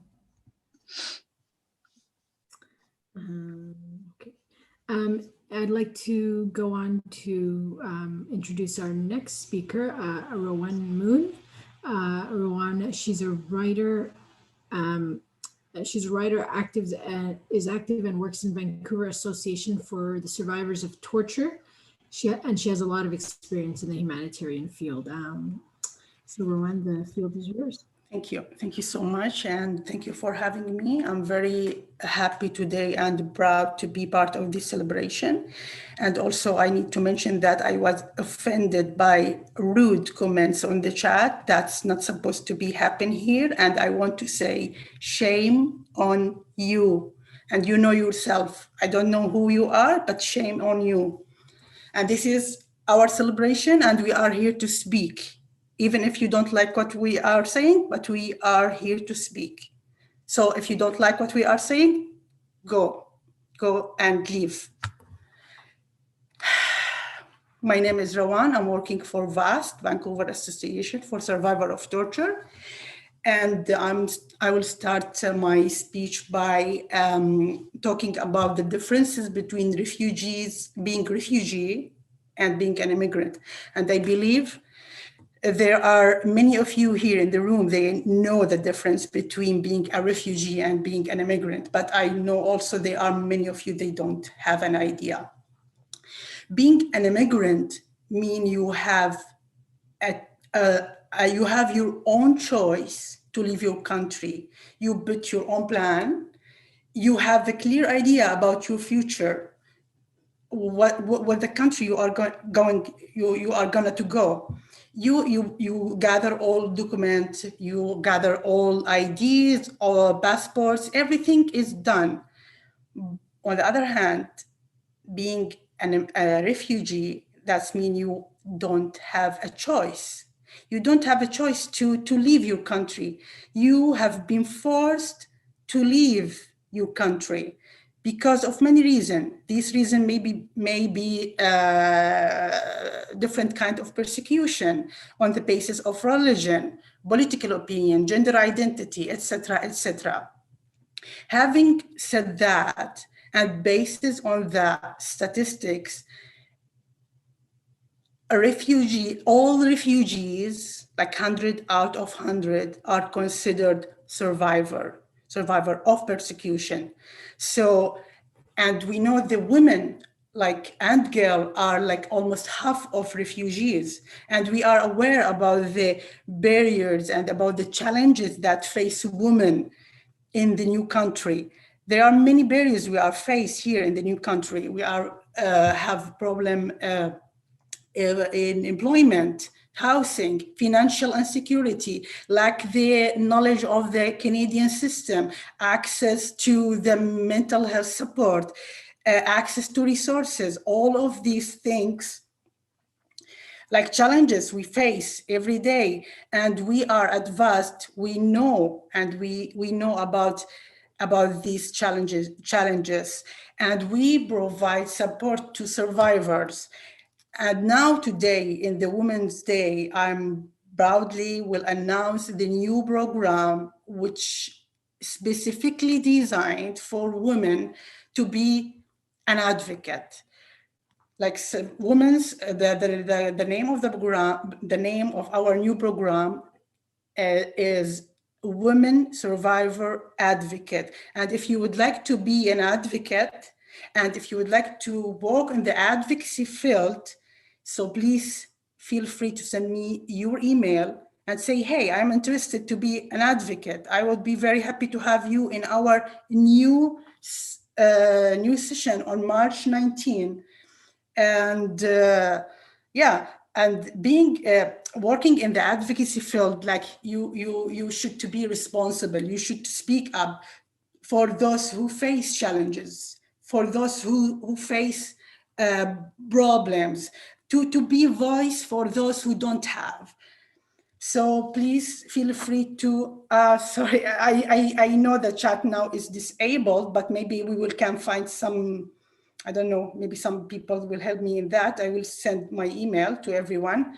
If would like to join me to this session, I would be more than happy to have you. This is specifically program for women. Okay. Another point I need to mention here, the two magical elements. When you are newcomers in the new country, and if you would like to be survived and thrive, you should to work on having strong foundation. And this strong foundation, in my opinion, would be like two magical elements. The first one is education. And another one is language. So language and education, both they are magical element that will support you to thrive and to survive. When I arrived to Canada, I have very, very broken English skills, very. I worked a lot on elevating my English. And please, my friends, and this is message to women, to specifically for women, work in your education, go doing workshops, training, being involved in conversation, English conversation circles. And we know that many of newcomers arrived to Canada with no access at all to any, even to, like they arrive with zero, zero level of sorry, I was distracted by something here in the screen. Some people, they arrive as a newcomer to Canada, for example, with no education at all, because they are living back home in country in armed conflict. And we know the armed conflict area are like, there is no education to anyone sometimes, and specifically for women and children as well. So they arrive to the new country with no education at all. So please work in your education, and please work in your English, because this, if you work in having strong foundation, you will get access to a reliable job. And if you get access to reliable job, you will have sustainability in your life. I think everyone would love to have a sustainable life in your country. And I don't want to take so long. I know there some people feeling bored sometimes, too unfortunate, but I would say to women today, believe in yourself, be socially connected, be proud of yourself, be proud of your gender, celebrate your gender. You are the source of life. You are the beauty of life. Be proud of yourself. This is my message to all of you. And please feel free to send me a message. I will put it on the chat right now. And if you would love to be involved in Women Survivor Advocate, and if you would like to be an advocate, please send me an email. Don't hesitate to send me an email. Thank you so much, and happy Women's Day to everyone.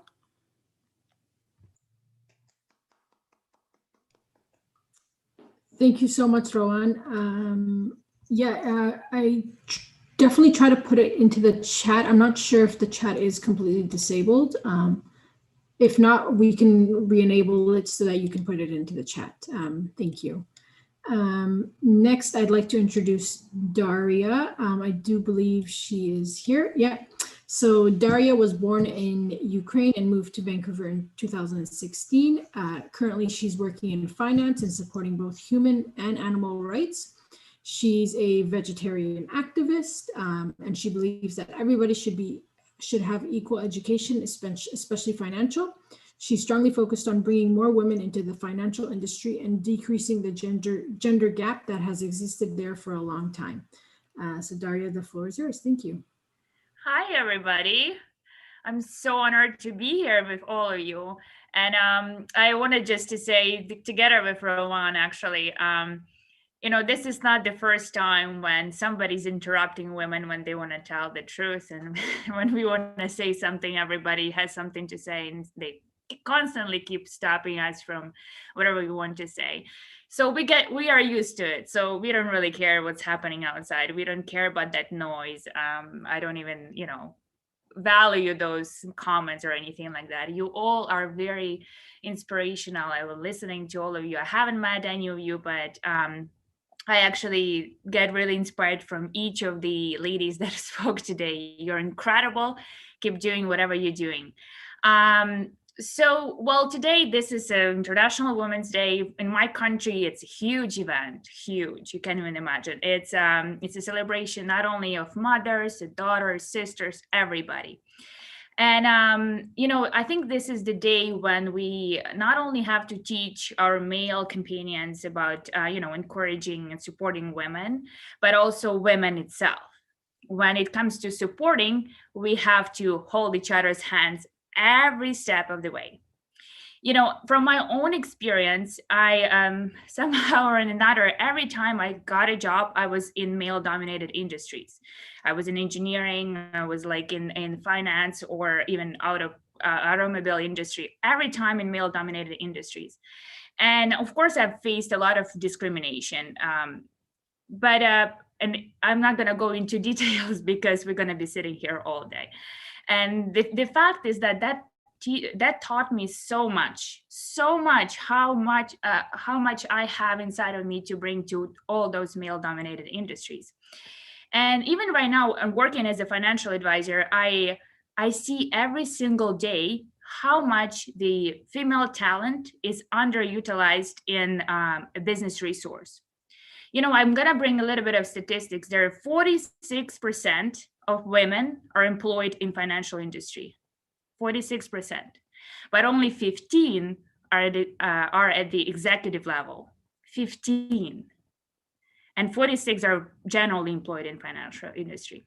It is very challenging for me personally to work in that industry and to try to break that mold of, you know, to be a middle-aged man or to be an older man.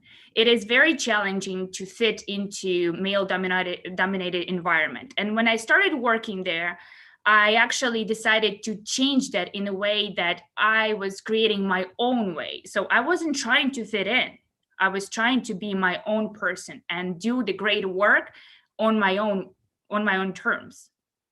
So, and I wake up every day with like excitement because I know I'm changing other people's lives and the lives of their families.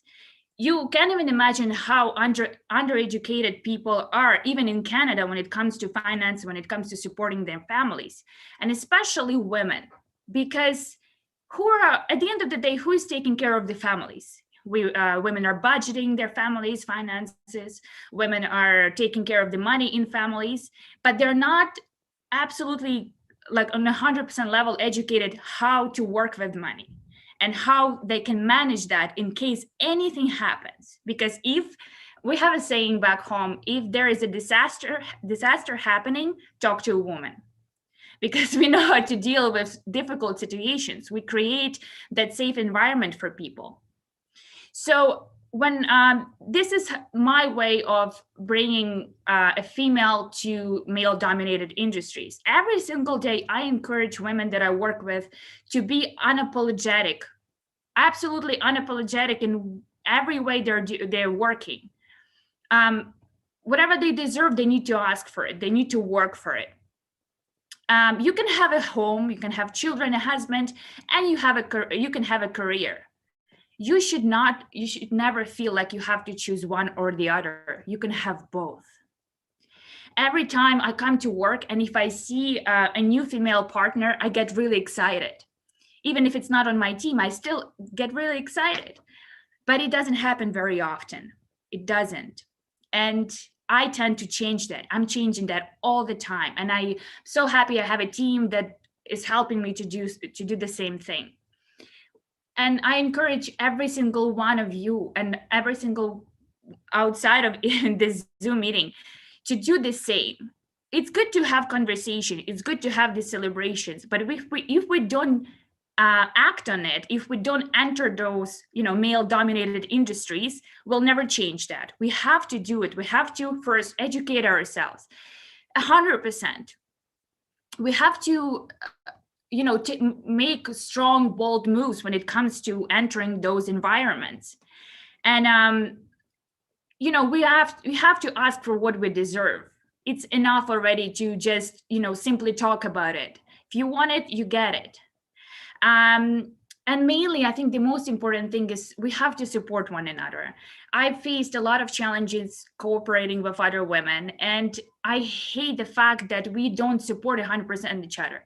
And for me, this is one of the most important things in the world. I hold my partner's hands all the time if it comes to mentorship and leadership.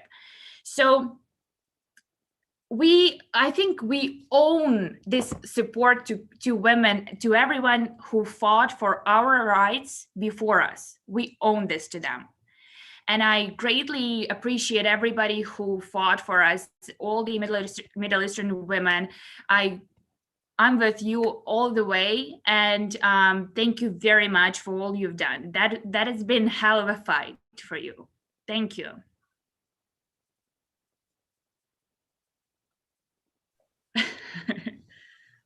Thank you so much, Daria. That was very, gave me a lot of hope, very inspirational. That there are women out there helping each other, looking to help each other and looking out for each other. And I think when we do that, we all succeed and we all do better. Thank you for that. Okay, guys, our next speaker is Alexandra. Alexandra is originally from Colombia and has lived in Canada for the last 11 years. She is the founding member of Fuerza Migrante, a non-profit organization dedicated to organize and support migrant workers in BC. Alexandra has participated in several activist groups in Vancouver around issues such as free trade agreements, mining justice, and housing justice, and participated in a collective of Colombians in Vancouver in solidarity with social and environmental leaders and the peace process in Colombia. She is currently working at Co-Development Canada as program assistant. Welcome, Alexandra. Thank you, Bobby. Thanks, everyone. Excited to be here today, and and very fortunately we were successfully we successfully stopped the people that were trying to sabotage the event. So my work supporting and advocating for temporary foreign workers is in regards to what Patty was talking about, those migrant workers in Germany. So their experience is very similar. So these temporary foreign workers have come to Canada for decades to work in all industries. They come alone without their families. You may see them serving food in Tim Hortons, Denny's, as janitors in office buildings, as cooks in hotels, caregivers taking care of children and ill people, workers on farms, and so on. So they come from the global south and countries like Mexico, Honduras, Guatemala, Jamaica, Morocco, Tunisia, Vietnam, the Philippines, Solomon Islands, etc. And they come, of course, with different cultures, different languages, different histories, but pretty much with the same dream, and is to provide for their families. In Canada, they face, as temporary foreign workers, they face huge vulnerability to labor exploitation and unsafe living conditions. They come with a temporary work permit tied to one employer, so complaining or speaking up against labor conditions can easily turn into cancellation of their employment contract, deportation to their home countries, and being blacklisted from the temporary foreign worker program. So that means eliminating any possibility for them to return to work in Canada. So this usually happens without the possibility for the workers to appeal or be listened to. Migrant farm workers, specifically those working in the agricultural industry, also endure employers' abuse and mistreatment on the farms, negligent and scarce support from government authorities, Canadian government authorities, and from their own countries, and from other institutions that are supposed to protect their rights, health, and well-being. Those working in this industry on the farms find themselves in many occasions in a more difficult situation because they work and live on the employer's properties, creating more possibilities to an absolute control of their lives. And on top of all this, women migrant workers, in addition, face gender violence. For instance, we've seen Canadian society attempts to take control over these women's bodies when they get pregnant, or if they get pregnant, sexual harassment from employers, supervisors, or coworkers without any possibility for these women to complain, or moral judgment on their self-determination on who they are or who they want to be, violation against their privacy with gossips and unsolicited comments that make their lives a public matter. These and other factors are part of their daily lives in Canada. But despite this, incredibly, with a fire inside them that cannot be put out, these women resist, organize, and fight back. They speak out and demand to be treated with dignity like human beings. They fight complaints and stand up against those who abuse them. They leave the prison-like conditions they endure and seek refuge with nothing on them but perhaps a small bag with their clothes. They come to marches, they welcome people like me in their homes and tell us their stories.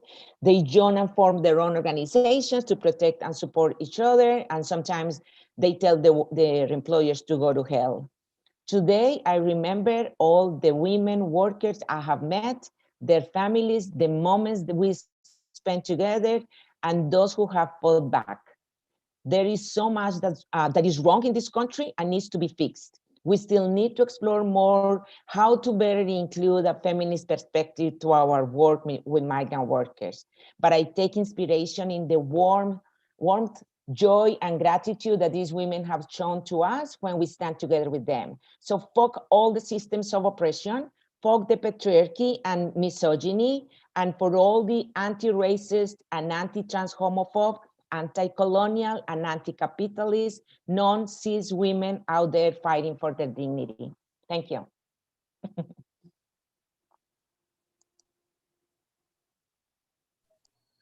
Amazing, Alexandra. Thank you so much. That was incredible, beautiful speech. Thank you. Next, we are very lucky to have a performance from ASOS Mahmoud for us.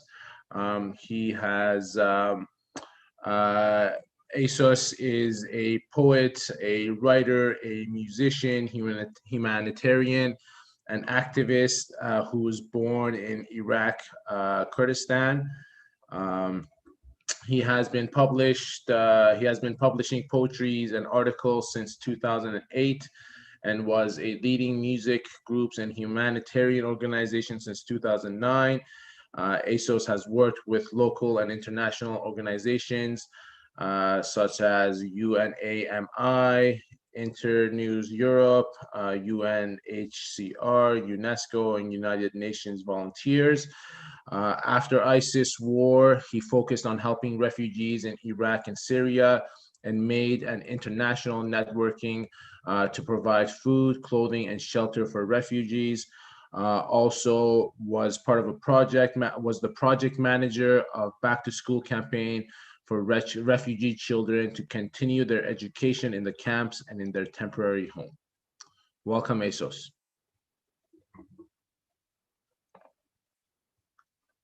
Are you here, ASOS?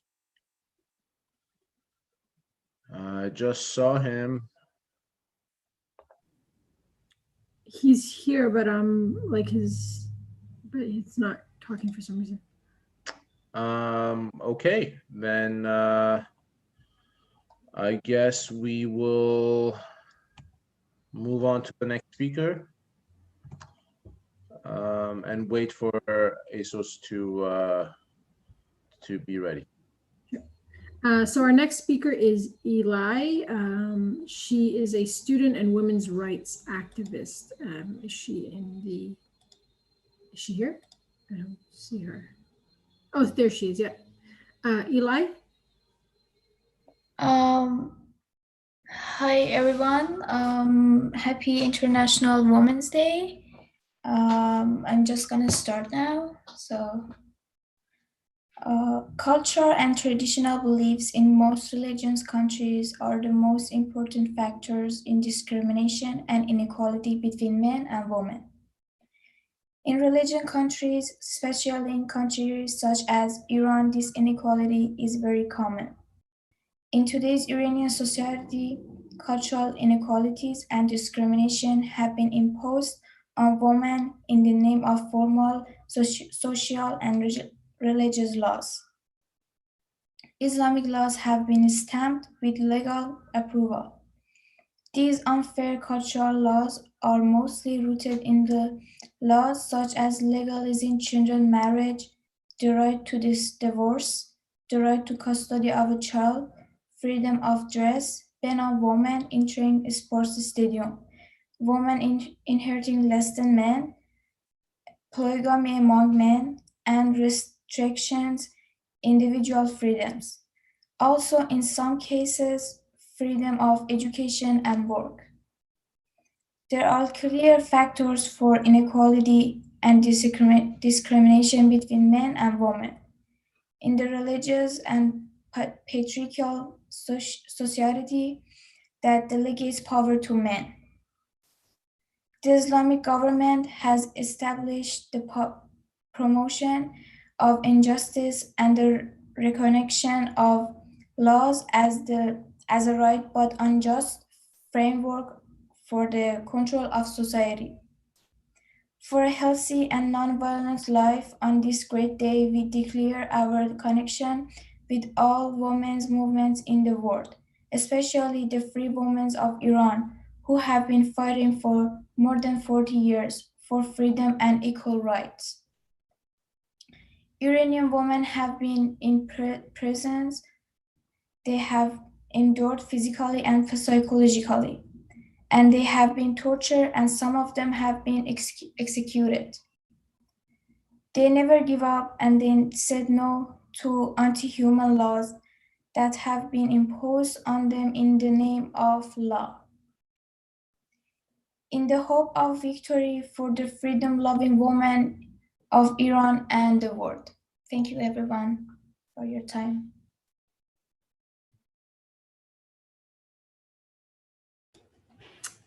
Thank you so much, Ellie. Sorry, I realized I just said your name wrong. I believe it's Ellie.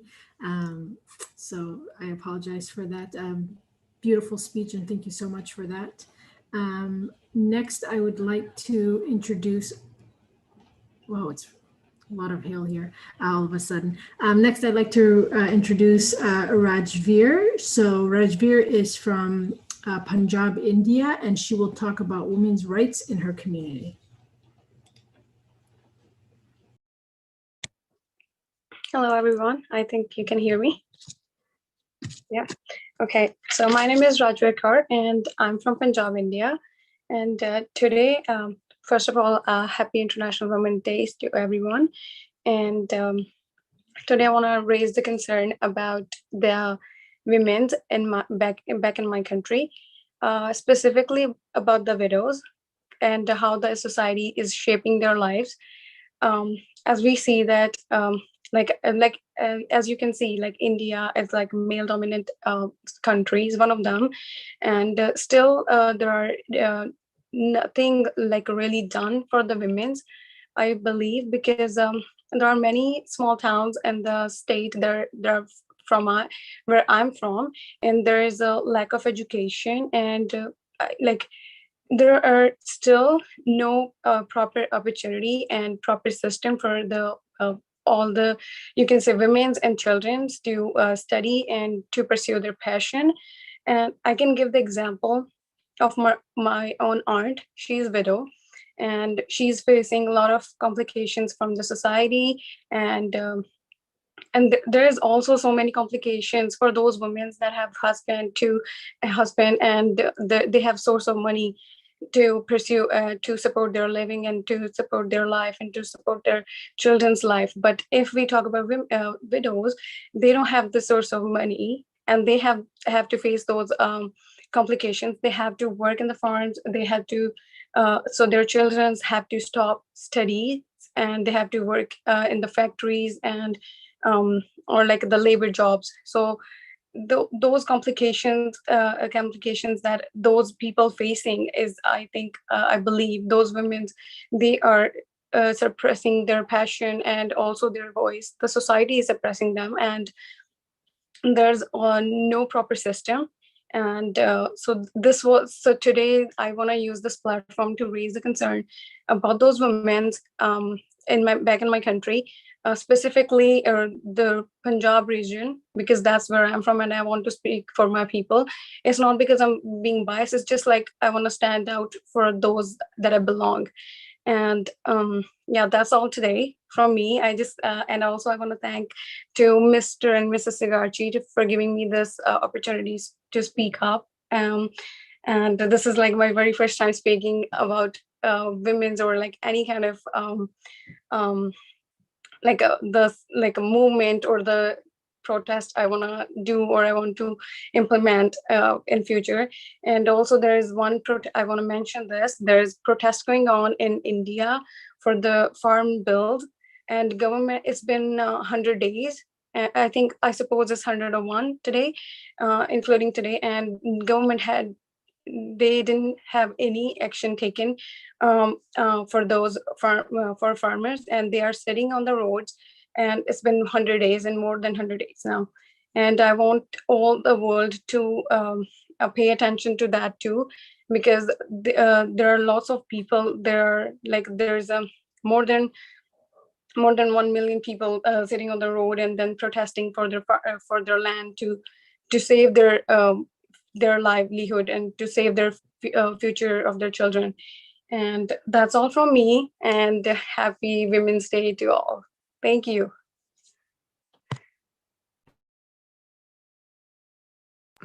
Thank you so much, Rajveer. That was amazing for your first time, especially. Thank you for speaking up, speaking out and speaking up. We need more people to be doing what you're doing and, trying to stop all this injustice that's going on everywhere. So next, luckily we have ASOS that was able to join us. He will be performing for us now. ASOS, whenever you are ready, I've already given your introduction. Everyone knows who you are. Whenever you're ready, you can start. Hello, everybody. Can you hear to me? Sorry, I had some technical issues. That's why I was late. But yeah, hear my music all for you.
Thank you very much, and happy International Women's Day again. Thank you very much, Asos. Can you introduce the name of your instrument, please, for us? Yeah, it's originally from Middle East. It's called Oud, O-U-D. Yeah. Thanks a lot. You are very welcome. Yeah, thank you so much, Asos, for that beautiful music. Glad to see you here again. Yeah, thank you. And it's nice to see male figures in this room for sure. It's always nice to have Pleasure. supporting us. So thank you. Next, I would like to introduce Lozan. So Lozan Yamolke is the author of 3 poetry books. Lozan was one of the recipients of the Distinguished Poet Award from Writer International Network Canada in 2018, and the Peace Treaty was the first prize winner of the 2019 International Rabindranath Tagore Poetry Contest. Lozan is from Kurdistan and immigrated to Canada in 1995. Currently, she is finalizing her 4th collection of poetry titled Hush, Let the Silence Speak. So she will be giving us some of her poetry today. And I believe you have a video from her.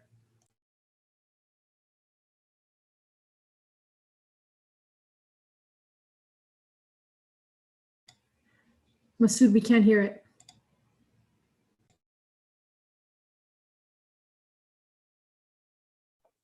Masood, you have to unmute yourself. You're muted.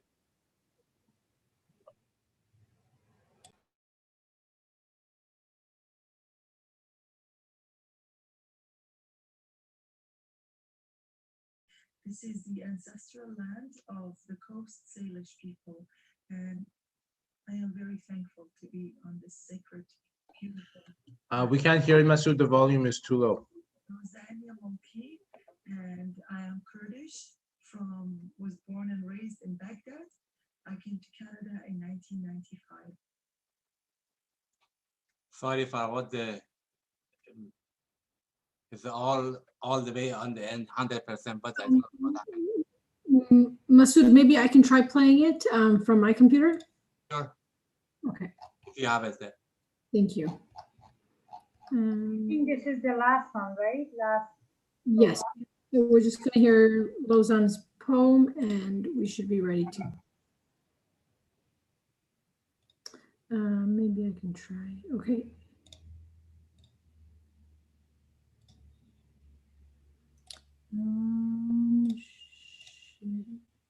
Do you all see this? Yeah, it started. Oh, it's not coming. There's no sound.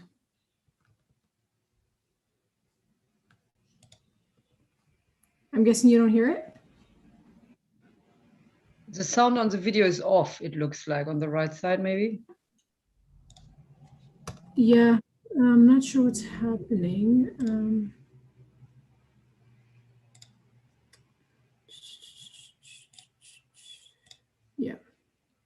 Let me try again. Sorry, I'm just going to try again. Yeah, there's no sound coming. Masood, can you try from yours again? Question, I think you need to click sound sharing as well while you're doing the video sharing. You need to click on it. Oh, I see. Okay. Let me try that.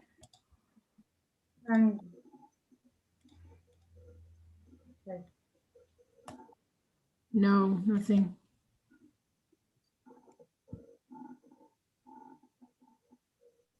Yeah, it's not working. It's okay. Masood, can you try again?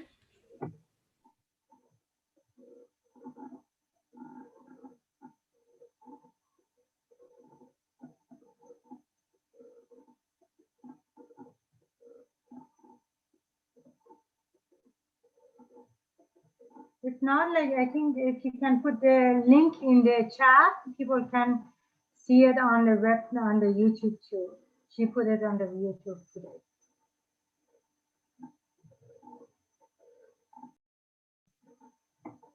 Yeah, there's no sound coming. Maybe we should stop.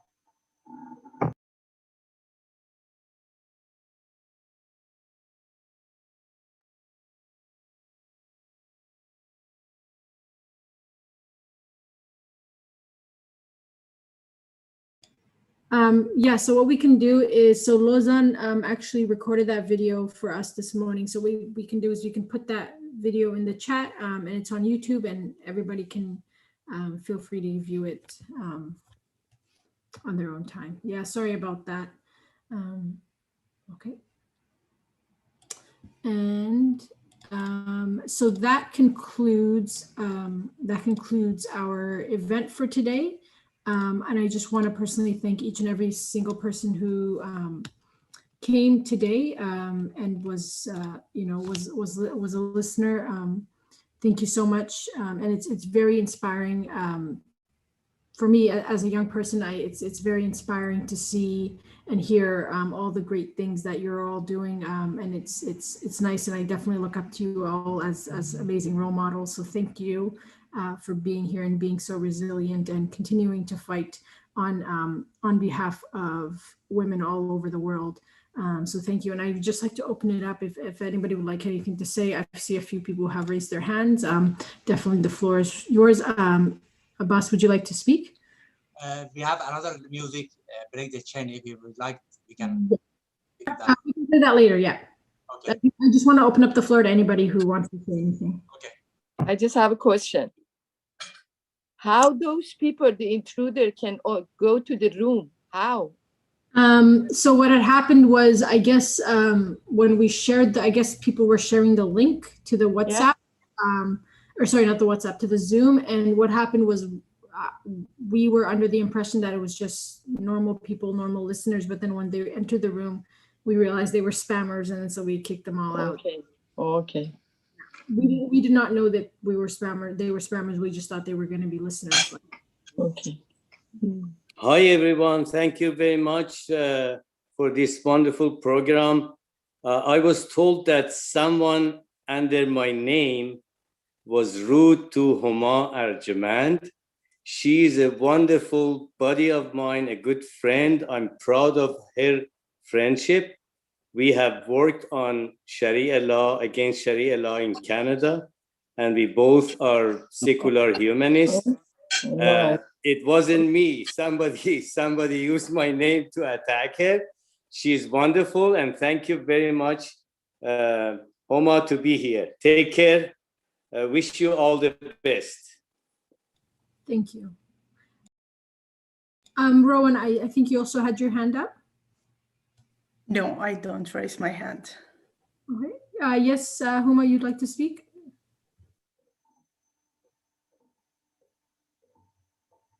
Oh, she was saying bye. Okay.